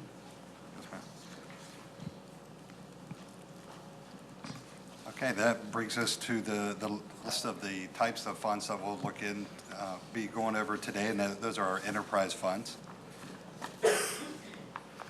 And I believe that the slide that you referred to, Mayor, is at the end of the utility funds, where it has a summary of all of the proposed changes to the utility rates. Thank you. We'll begin with our electric utility fund. I mentioned that there were 3 slides that were revised. This is the second slide that was revised. The only change in this slide was the electric utility decided to purchase less out of one time, just reducing their overall expenses. So when you look at what the FY24 proposed budget is, the one-time expense went down. That caused their ongoing operational expenses to increase slightly. It was by $7,500. They decided to lease a piece of equipment instead of buying it outright. Overall, the expenses went down for the year. And just to look at the fiscal year 23 estimate before we move on in the electric fund, we are estimating to come in using about $1.5 million of fund balance, that we would finish at $12.3 million. And then we're proposing, even with the proposed rate adjustment, there's the 5% rate adjustment built into this FY24 proposed budget, that we would still use $1.1 million of fund balance next year. The bulk of that amount would be used on one-time expenses. You can see the proposed one-time expenses, even though they went down, is still the majority of that amount that of fund balance that we propose to use. The days cash on hand, the goal in our electric utility fund is 60 days of cash on hand. We are falling short of that amount. We're at 55 days right now. You can see on the slide, in the budget policy, we actually had a goal of going up to 90 days because we were recently downgraded on the electric bond rating. This has been maybe about a year ago now. Not the city's bond rating, off of our tax base. This is just off the electric utility. One of the concerns that the rating analysts had was the cash on hand and the city's willingness to adjust the rates in the electric system. That was some of the reasons stated for the downgrade. So the rate adjustment is also beneficial. It will help on that side as well to help us build up that the fund balance and to quit using as much fund balance on a year-to-year basis.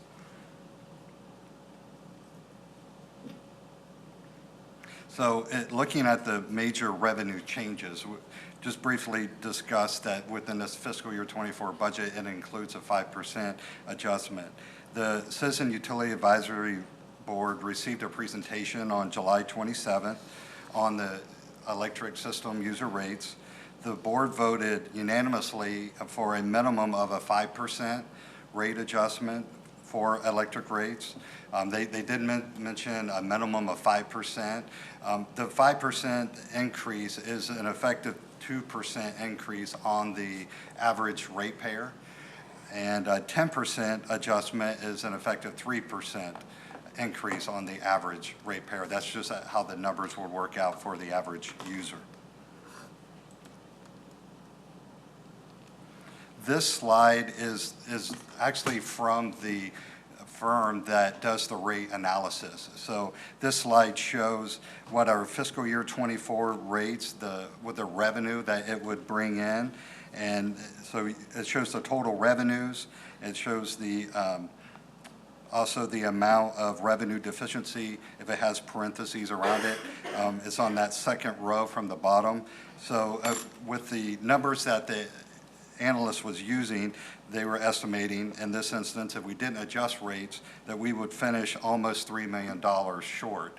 And so instead of using the $1 million fund balance that we were proposing to use, it would be $3 million.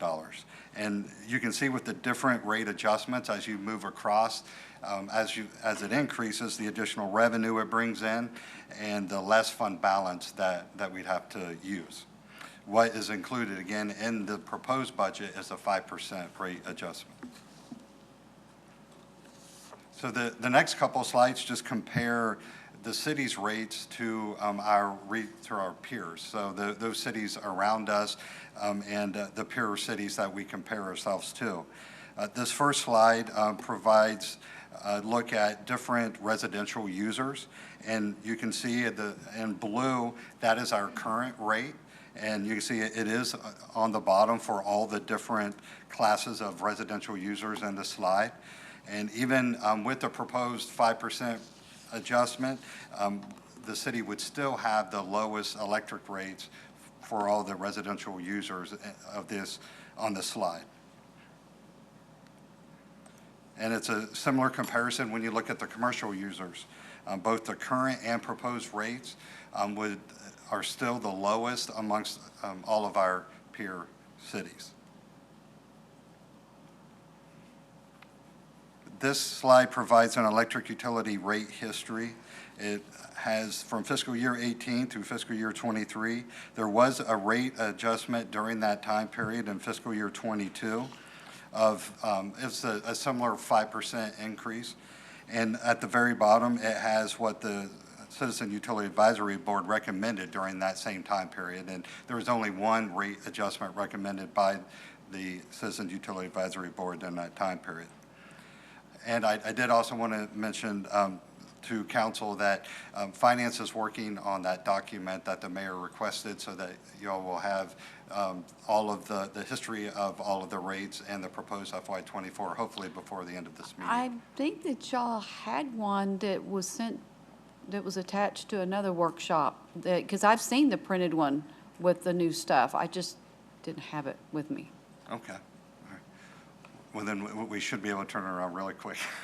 Great, thank you. So this slide explains some of the increase in costs that council sees in the fiscal year 24 budget. Oh, speaking of these are the documents that we want to go ahead and pass those around. Thank you very much. Looking at the increase in personnel, the compensation study implementation in the electric fund is estimated at $504,000. There is one new position proposed in the FY24 budget. We're replacing 2 bucket trucks, and these bucket trucks have a 3-year lead time.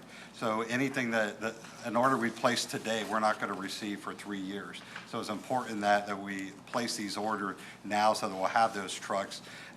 The trucks that are already aged out of their life cycle, and we'll be able to replace them in a more timely manner.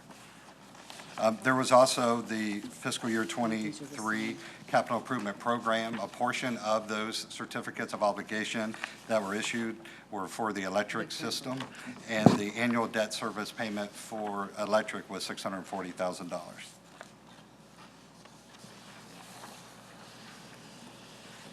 That brings us to the water wastewater utility. This is the third and final slide that was revised that I mentioned briefly. On this slide, there were 2 changes. First is in the fiscal year 22 actual column. There was just an error on finance's part.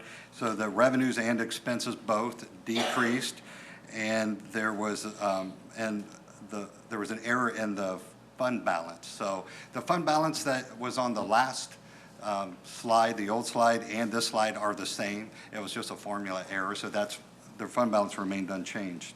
The second change to the slide is actually in the fiscal year 2024 proposed, and it's similar to what the electric utility had, and that is that the water wastewater utility will purchase less one-time expenses or equipment in fiscal year 24, so it just reduced the overall expenses for FY24. With that, if you look at fiscal year 23, we're estimating to come in under our revenue estimate, and a lot of that has to do with the water conservation efforts right now with the lack of rain. And so we're looking at finishing $2.7 million of expenses over revenues, and which will draw down our fund balance to $18.8 million. And next year, the water wastewater utility proposes a 5% rate adjustment as well. That's what was recommended from the Citizens Utility Advisory Board. Even with that rate adjustment built into the FY24 budget, we'll still use $1.9 million of fund balance. All of that will be in one-time expense. You can see that the $2.7 million of equipment that the utility system needs to replace and maintain, that will bring our fund balance down to $16.9 million, which is still at 98 days cash on hand. Our policy requires a 90-day cash on hand, so we're still exceeding that amount. All we would need is $15.6 million, and we're $1 million above that. Looking at the major revenue changes, mentioned on the previous slide that the Citizen Utility Advisory Board voted unanimously for a 5% water and wastewater adjustment. And similar to the electric utility, this is a slide that the analysts provided of their estimates. If the city were to stay with the current rates, you can see at the very bottom that the city would use approximately $3.4 million of fund balance, just meaning that we're going to bring in less money than what we would spend during fiscal year '24. And with that 5% adjustment, with the numbers that the analysts were using at the time, we would use about $1 million of fund balance. So the next couple slides compare the city's residential and commercial rates to our peer cities. For the average residential user, which uses about 5,000 gallons, we're just below the mid-pack there. We're about 5 from the bottom currently, and we would remain unchanged after the 5% recommended adjustment. On the commercial side, we're at the top of our peer cities, both currently and after the proposed adjustment, as you can see. And this is for a commercial user that uses 50,000 gallons.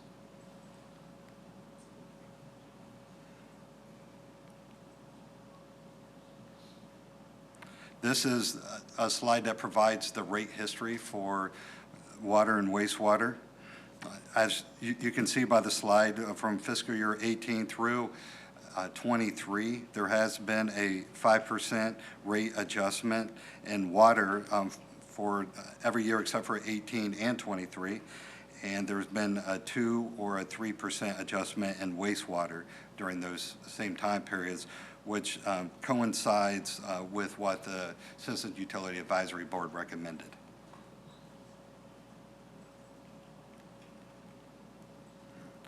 Looking at the big cost drivers that are driving the part of the need for the increase in the rates, beginning with the personnel, the compensation study implementation for the water wastewater fund is estimated to be $514,000.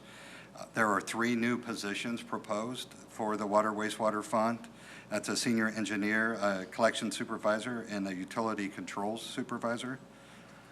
The operating cost are the biggest increase from the operating costs is with the Alliance Regional Water Authority. With that plant coming on board, the city will now have to cover its share of the operating cost. Originally, the plant was supposed to come on in the November timeframe at a cost of $1.4 million. My understanding is that that's been deferred a little bit, so that number may be prorated. It won't be as high as what it is when it does come online. You can also see the cost for the surface water treatment plant contract, the Canyon River Water Authority, and the wastewater treatment plant contract all are going to increase in fiscal year '24. Looking at some of those one-time costs, we're going to replace multiple vehicles and equipment. These are vehicles that already reached their end of life at a cost of $1.2 million, as well as improve some infrastructure and equipment at a cost of just over $2 million.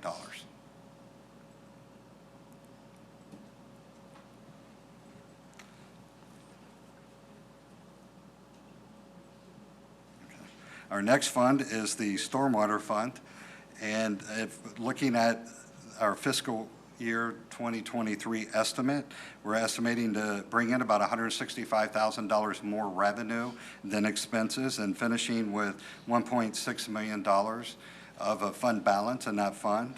For next year, there's no rate adjustment being proposed for stormwater. We'll bring in $34,000 more revenues than proposed expenses and finish with a $1.7 million fund balance. The original fund balance requirement for stormwater was 60 days, with just a goal of working to 90 days. So we are meeting the minimum fund balance requirement with the stormwater fund. The big change in revenues with the stormwater is just from the stormwater fees, and it's all from the anticipated growth from the growth of the city, not from a proposed rate increase. And that's estimated to bring in an additional $600,000 next year. The compensation study implementation in the stormwater fund is estimated at $99,000. And there is 1 new position proposed, and that's a stormwater supervisor. And this is a look at the stormwater utility rate history. There has been a rate adjustment in most of the years except for FY 18, 20, and there's no rate proposed in 24. There is one item that's not included in the stormwater budget, and that's a new personnel request that there wasn't enough capacity for.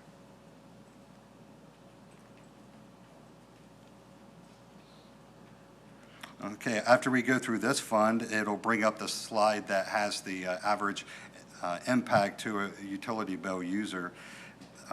This is our resource recovery fund. For fiscal year 23, we're estimating to bring in about $173,000 less revenue than our expenses. So we'll draw down on our fund balance a little, ending with $2.2 million. For fiscal year 24, there is a rate adjustment proposed within the 24 budget that will help us essentially break even in the fund.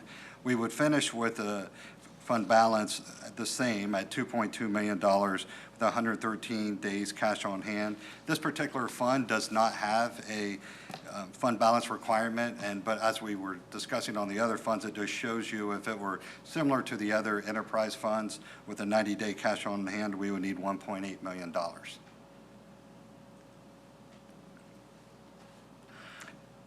So I mentioned earlier that there is a rate adjustment proposed in the Resource Recovery Fund.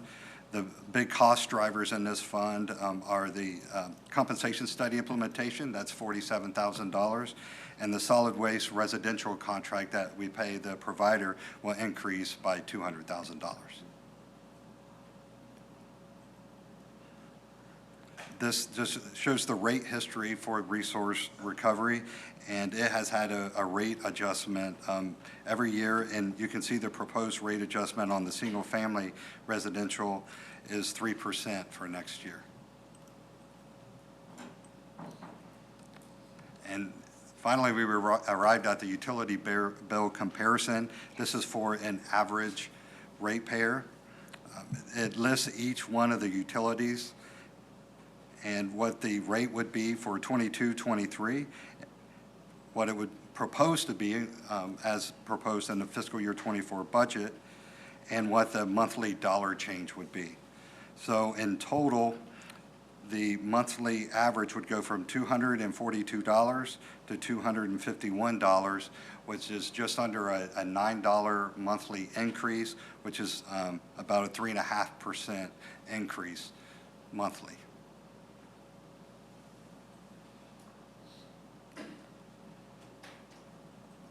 So there are two other enterprise funds that we're going to cover that are not related to the utility funds.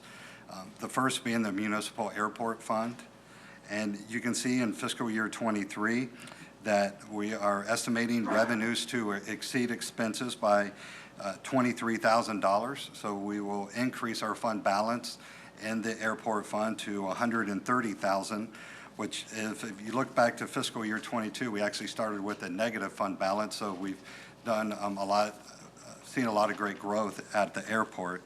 In fiscal year 24, the estimated revenues are $851,000, expenses the same, so we're estimating to finish with the same $130,000 fund balance.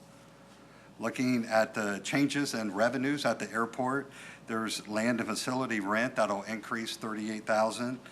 This is due to the fire department and the Kilo development area, a full-year lease that came online as a partial year this year.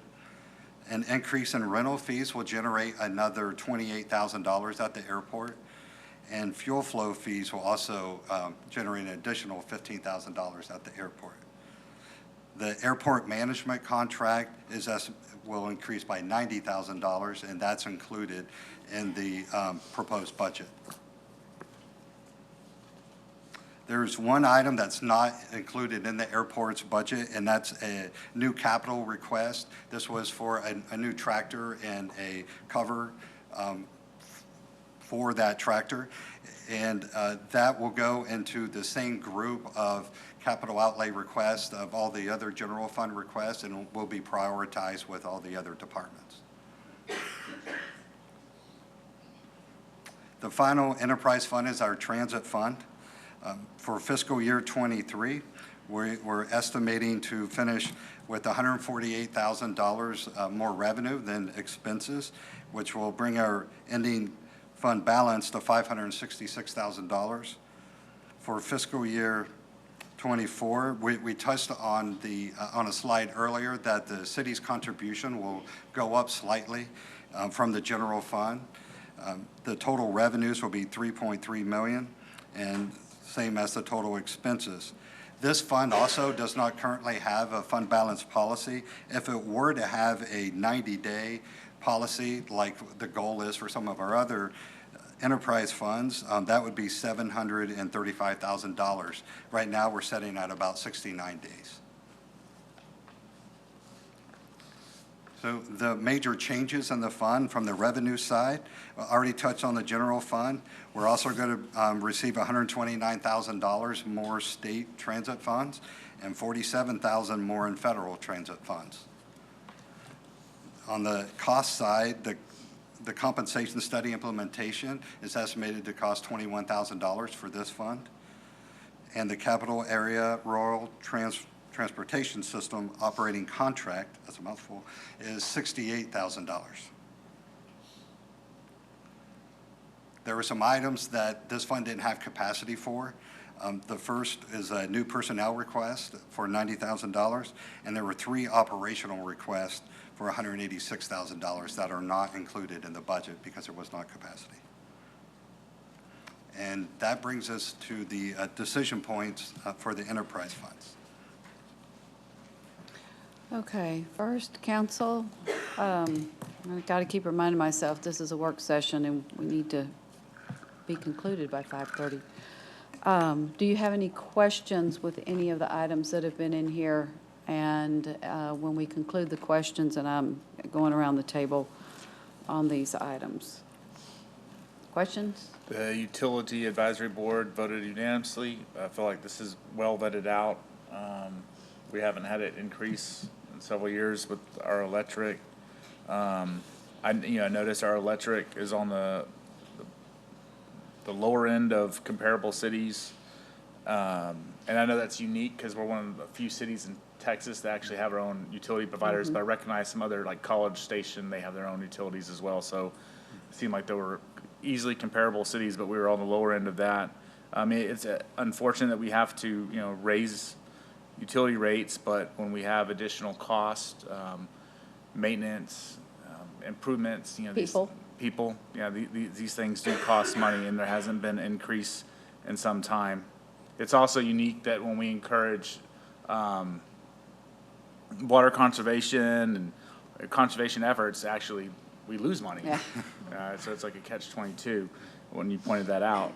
And the other thing, our water rates are some of the higher rates, and that's because San Marcos, we're entitled to the Edwards Aquifer below us, which is easy to treat and make drinkable water, but we, as a community, made those investments that we want to use surface water, and it does cost at a premium. But we do that because we value what comes out of the Edwards Aquifer and how it makes our San Marcos River, so that's why our water rates are higher. But I'm on board with all the increases that are being presented. Okay, so you're a yes, yes, yes, yes. Okay. Mr. Scott? Okay.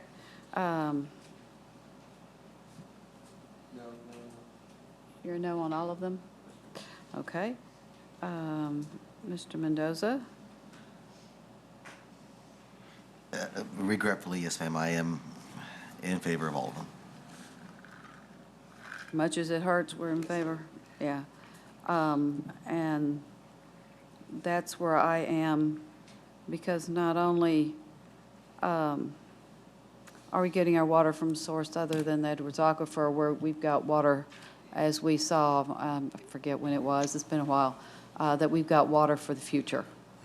And so that was a wise decision. If y'all were on the council then, I commend y'all. It was a wise decision to participate in what was the Hayes Caldwell Public Utility Agency, which is now Alliance Regional Water Authority. So, Actually, I used to be the chair of that Yep. sometime back. yeah. Okay. Mr. Scott, where are you Not happy, but it's necessary. on all of them? Yeah. Okay. Well, nobody likes to increase fees. Not one bit. And I've got 4 yeses. So we will Do we need continue. clarification on whether the 5% or 10% What, I'm sorry? on the electric service base rate adjustment? Just if, yes, if we were to go with the QAB recommended a minimum of 5% because of where the electric utility is. What's included in the budget is the 5%. Yeah. And if council were to go with the 10%, it would be an effective 3% increase for the average user. And the 10% is for, Electric. The electric. I know it's for electric, but it's for, if we need the minimum of the 5, is this the one that they're recommending another 5 next year, or is that water, or is it Yes, both? ma'am. And yeah, there will, I think it would be both funds that will need the increase. The electric fund was proposing to use about $1.2 million in fund balance. So it would be using less of the fund balance for operations if we were to increase it at the 10%. Okay, so what's on the utility bill comparison, it was here? Great. I thought it looked different when I was just scrolling through. I thought it was remembering something different. But what's on here as the rate change is the 5 or the 10? It's the 5%. It's the 5? Yes, ma'am. Okay, so if we did, probably not going there, but if we did the 10% this year, does that mean we don't need the 5 next year?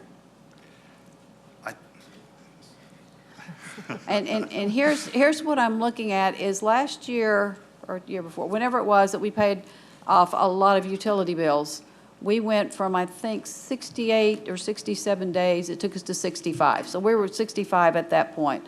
And I see we're now down to 55, which is making me nervous.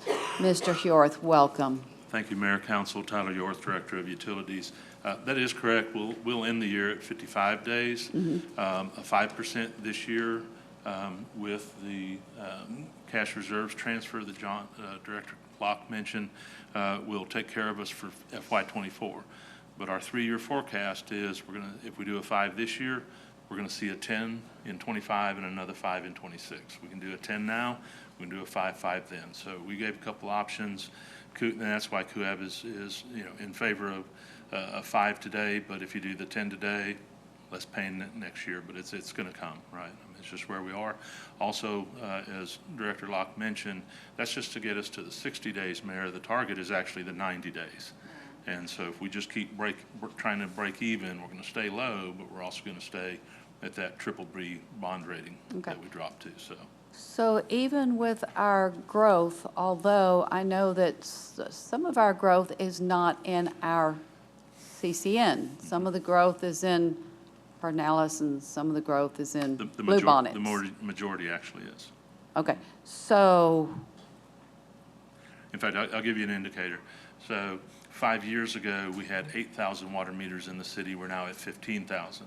5 years ago, we had 24,000 electric meters. We're only at 28,000. right, Right, so the growth is significantly right. They need our water and moving now. wastewater, but the electric is already claimed by in the other another service company. territories, right. And is that, and I'm sorry, I don't have a picture of the territories in my head. Is that probably going to continue, that as we annex and we think, at least we'll have property tax money from them, but as we annex, it's probably still going to continue, not so much in our CCN? The only way that changes, Mayor, is through densification, right? So if you still have some of the downtown, midtown development densification, there are still some green areas out there. Right? Yeah. I mean, we increased 4,000 meters in the last 5 years. Yeah. But we'll have to see that densification in the downtown, midtown areas that will help that out. But otherwise, all that growth in water, electric, Lacima, Kissing Tree, all of those other places, Trace, all of those are water or wastewater or a combination, but not electric. Yeah.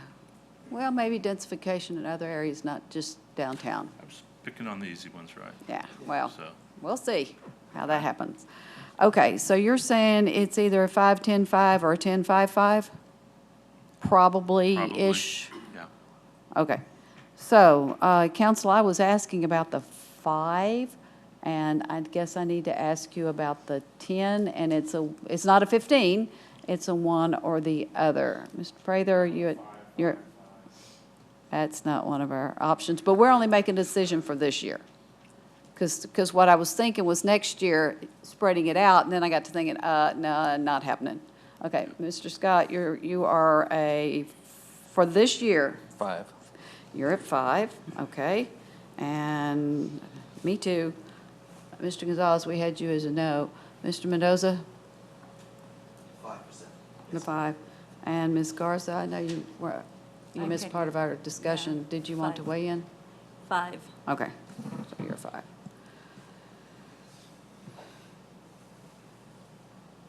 Okay, and we were yeses on the others. Okay, thank you very much. Mayor, when time permits, I have a question. Now would be a good time. Great. Do you need Mr. Hjorth back? Yes, Okay, please. sorry.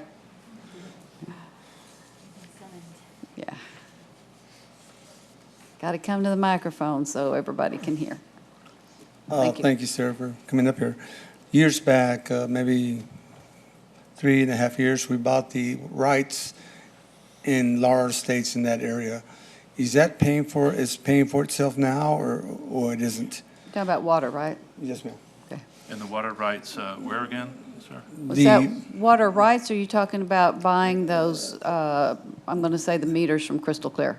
Right, I thought it was the wells we're buying and the rights to Okay. those wells. Actually, so that was 6 years ago now, and it was a property swap. We actually exchanged some service areas where it was actually a break-even transaction. We picked up their wells and some piping and meters. We gave them some service area piping and meters, so that it was no cost to the city. It also had what we call donut holes, where we had pockets where we were serving inside their area, completely surrounded by them. Same thing over here. So but that was a net neutral on purpose, right? So that we Even were- the water rights? Yeah, because Okay. we didn't want to have to spend cash to get the additional customers or that water. Oh. But by the same token, they didn't have cash either. So we worked that deal out. That was Mr. Taggart before I got here. Yeah. But we, we use the wells today. Okay, yeah, I just didn't quite remember the details. I remember that it was going to pay for itself within a certain amount of time, But it was net neutral. but it was just a swap, more or less. Yeah. All right, well, thank you, I appreciate that. Yeah, I didn't remember all the details on that either. Okay. Mr. Locke, do you need anything else from us at this point, other than to go back to the community enhancement fee now that we've looked at the other rates? Did we have any numbers? Mr.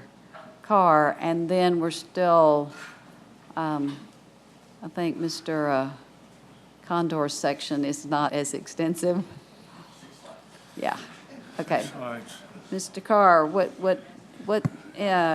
info do you have for us, sir? Well, first you made my brain explode, but, because I was trying to reduce the residential, and I don't have my modeling for that. Yeah. To make that 66%, it would raise the commercial $3.63 for a total of $9.13 for the commercial. So that's going to bring in approximately $40,000 extra in addition to that. In Eight- addition eight to thou- the that 8,000. 21 or whatever it was? Yes. Okay. So that makes that 61,000 from the commercial? I didn't do that math, but it's, if you do that dollar was the 20, and this is 3.5, so it's a little bit more than that. Okay. So how much can we reduce the residential? That, I'm gonna need more time to rate model. All we Because need it's- to know is how many accounts of each. But I need to have that to be able to calculate that. Yeah, that if- y'all gave it that to us somewhere. I don't remember where it was. Okay. Ms. Reyes, it looks like, are y'all, okay, let me back up. Are y'all ready to make a decision and go with the dollar, was it dollar for each? Which we were. For each residential, and then the 9, what was the number again? No, it was it was increasing commercial by $1. The original was $1 for each. It was $1 for everything. Correct. Are y'all ready to, let's go with it this year? And I'm not either. Okay. So where and when can we agendize making this decision? Because we'll have the dollars, I'm sorry, we'll have the information. So you'll have 2 public hearings and 2 readings of the budget, so we can bring that information back to you at that time. We can also send Okay. you some information in advance, just so Yes. you've got it. But I'm hearing 2 different things that I want to just make sure we clarify. I heard, okay, well, let's try to reduce residential and then increase commercial. So I heard that one, and then I also heard, let's keep the residential at $1 and then increase commercial by a proportionate amount. Right. So I just need to know what that clear direction is, so I know what we're working with. Okay. So, oh, sorry. Go ahead.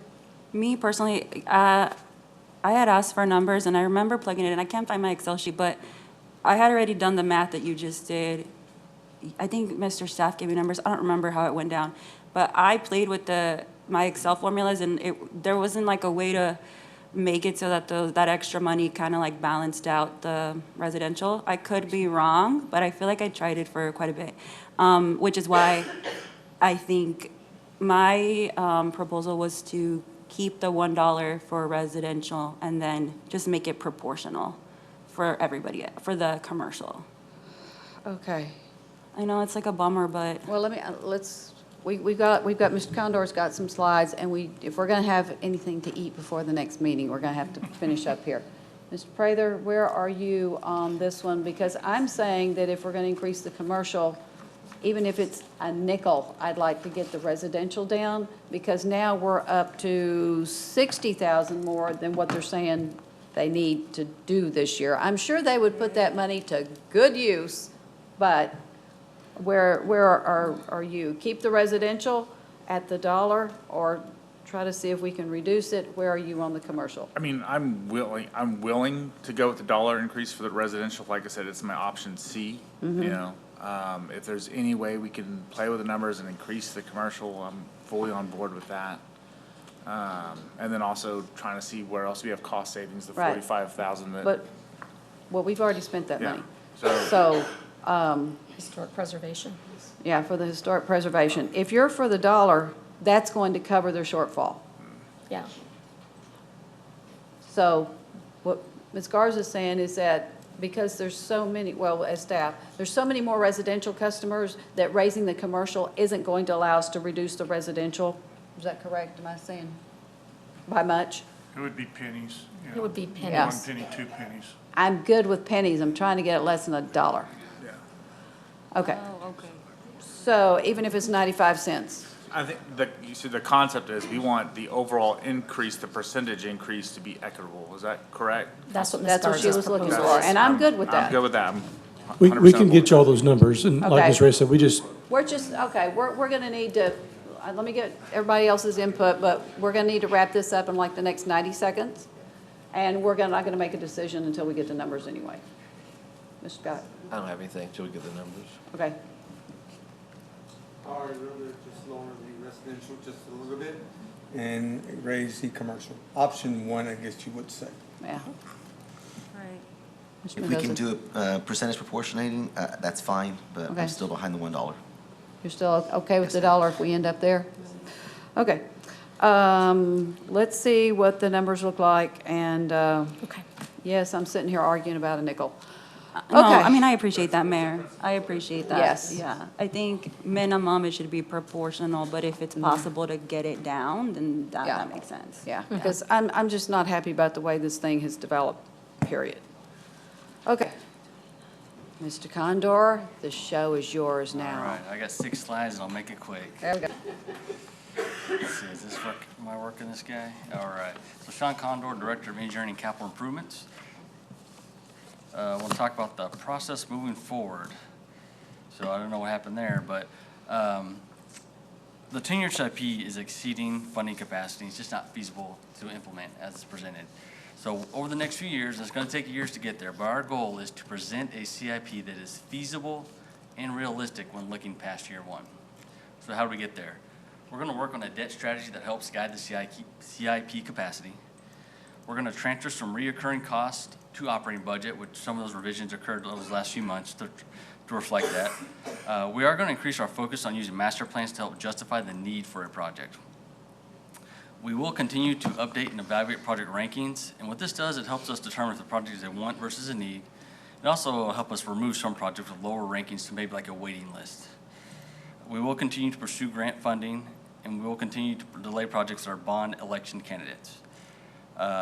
Next several months, you should see the implementation of a web-based CIP for easier identifications of projects. Again, we did make some of these changes in FY 2024 just to get that ball rolling, but please do expect significant changes in FY 2025 CIP. So changes sent to the CIP since it was presented to council in May of 2023. We did update the digital copy. It is located on the engineer's webpage. We have a hard copy in the library in the engineering department that is available. Kind of a high-level summary of the revisions are we updated rankings of a few projects, revised some projects due to the ARP fund, American Rescue Plan funding. We increased funding on a few, decreased funding on a few, and delayed a few. And I did put a detailed list of those in the packet for council if they want to see exactly what changed. This kind of summarizes what changed as far as the dollar amounts goes. We were able to knock down the general a couple $1 million. The water essentially stayed the same. The wastewater had a pretty big uptick because of some wastewater improvements that we have to do to our capacity of our system. Stormwater came down just a little bit, and the electric did not change. So we're looking at $77 million for the 2024 CIP. So next steps, the FY 2024 CIP will be submitted and approved with the budget in September. We will continue to implement the what was discussed in visioning, which is basically to align the CIP with the budget process. We do want to continue to change the messaging to the public on the timing of projects. A lot of these are going to be dependent on funding getting approved. We will continue to aggressively pursue grants and alternative funding for projects. We will continue to plan for a future bond election, and we will look at delaying projects as feasible until debt falls off. And we're looking at reducing scope of some CIP projects to accommodate the funding constraints. For the location of the CIP is on, there's the link to our webpage. If you go to the CDC Markets webpage, click on Department Engineering 10-year CIP, it'll get you there as well. So with that, I'll open up to questions. No decision points first. No decision points. All right. Council, what do you think? I'm good with all of it. I think it's great. All right. Thank you very much. Thanks to both of you. Thanks to the folks in finance. Thanks to everyone. I know that our needs are much higher than what our income is, and that you have to make some really tough decisions, and we appreciate that. So thank you, Ms. Reyes and everyone. Mr. Trevino, do we have anyone on for question and answer with press and public? No, Ms. Capolet is not. If not, then I will Mr. did you sign up, Mr. Baker? He's in person. For press and public? Actually, we haven't been, if you can be real quick. We're still developing the rules on that. I noticed. Yes, Maxfield Baker, 314 Shady Lane, whatever.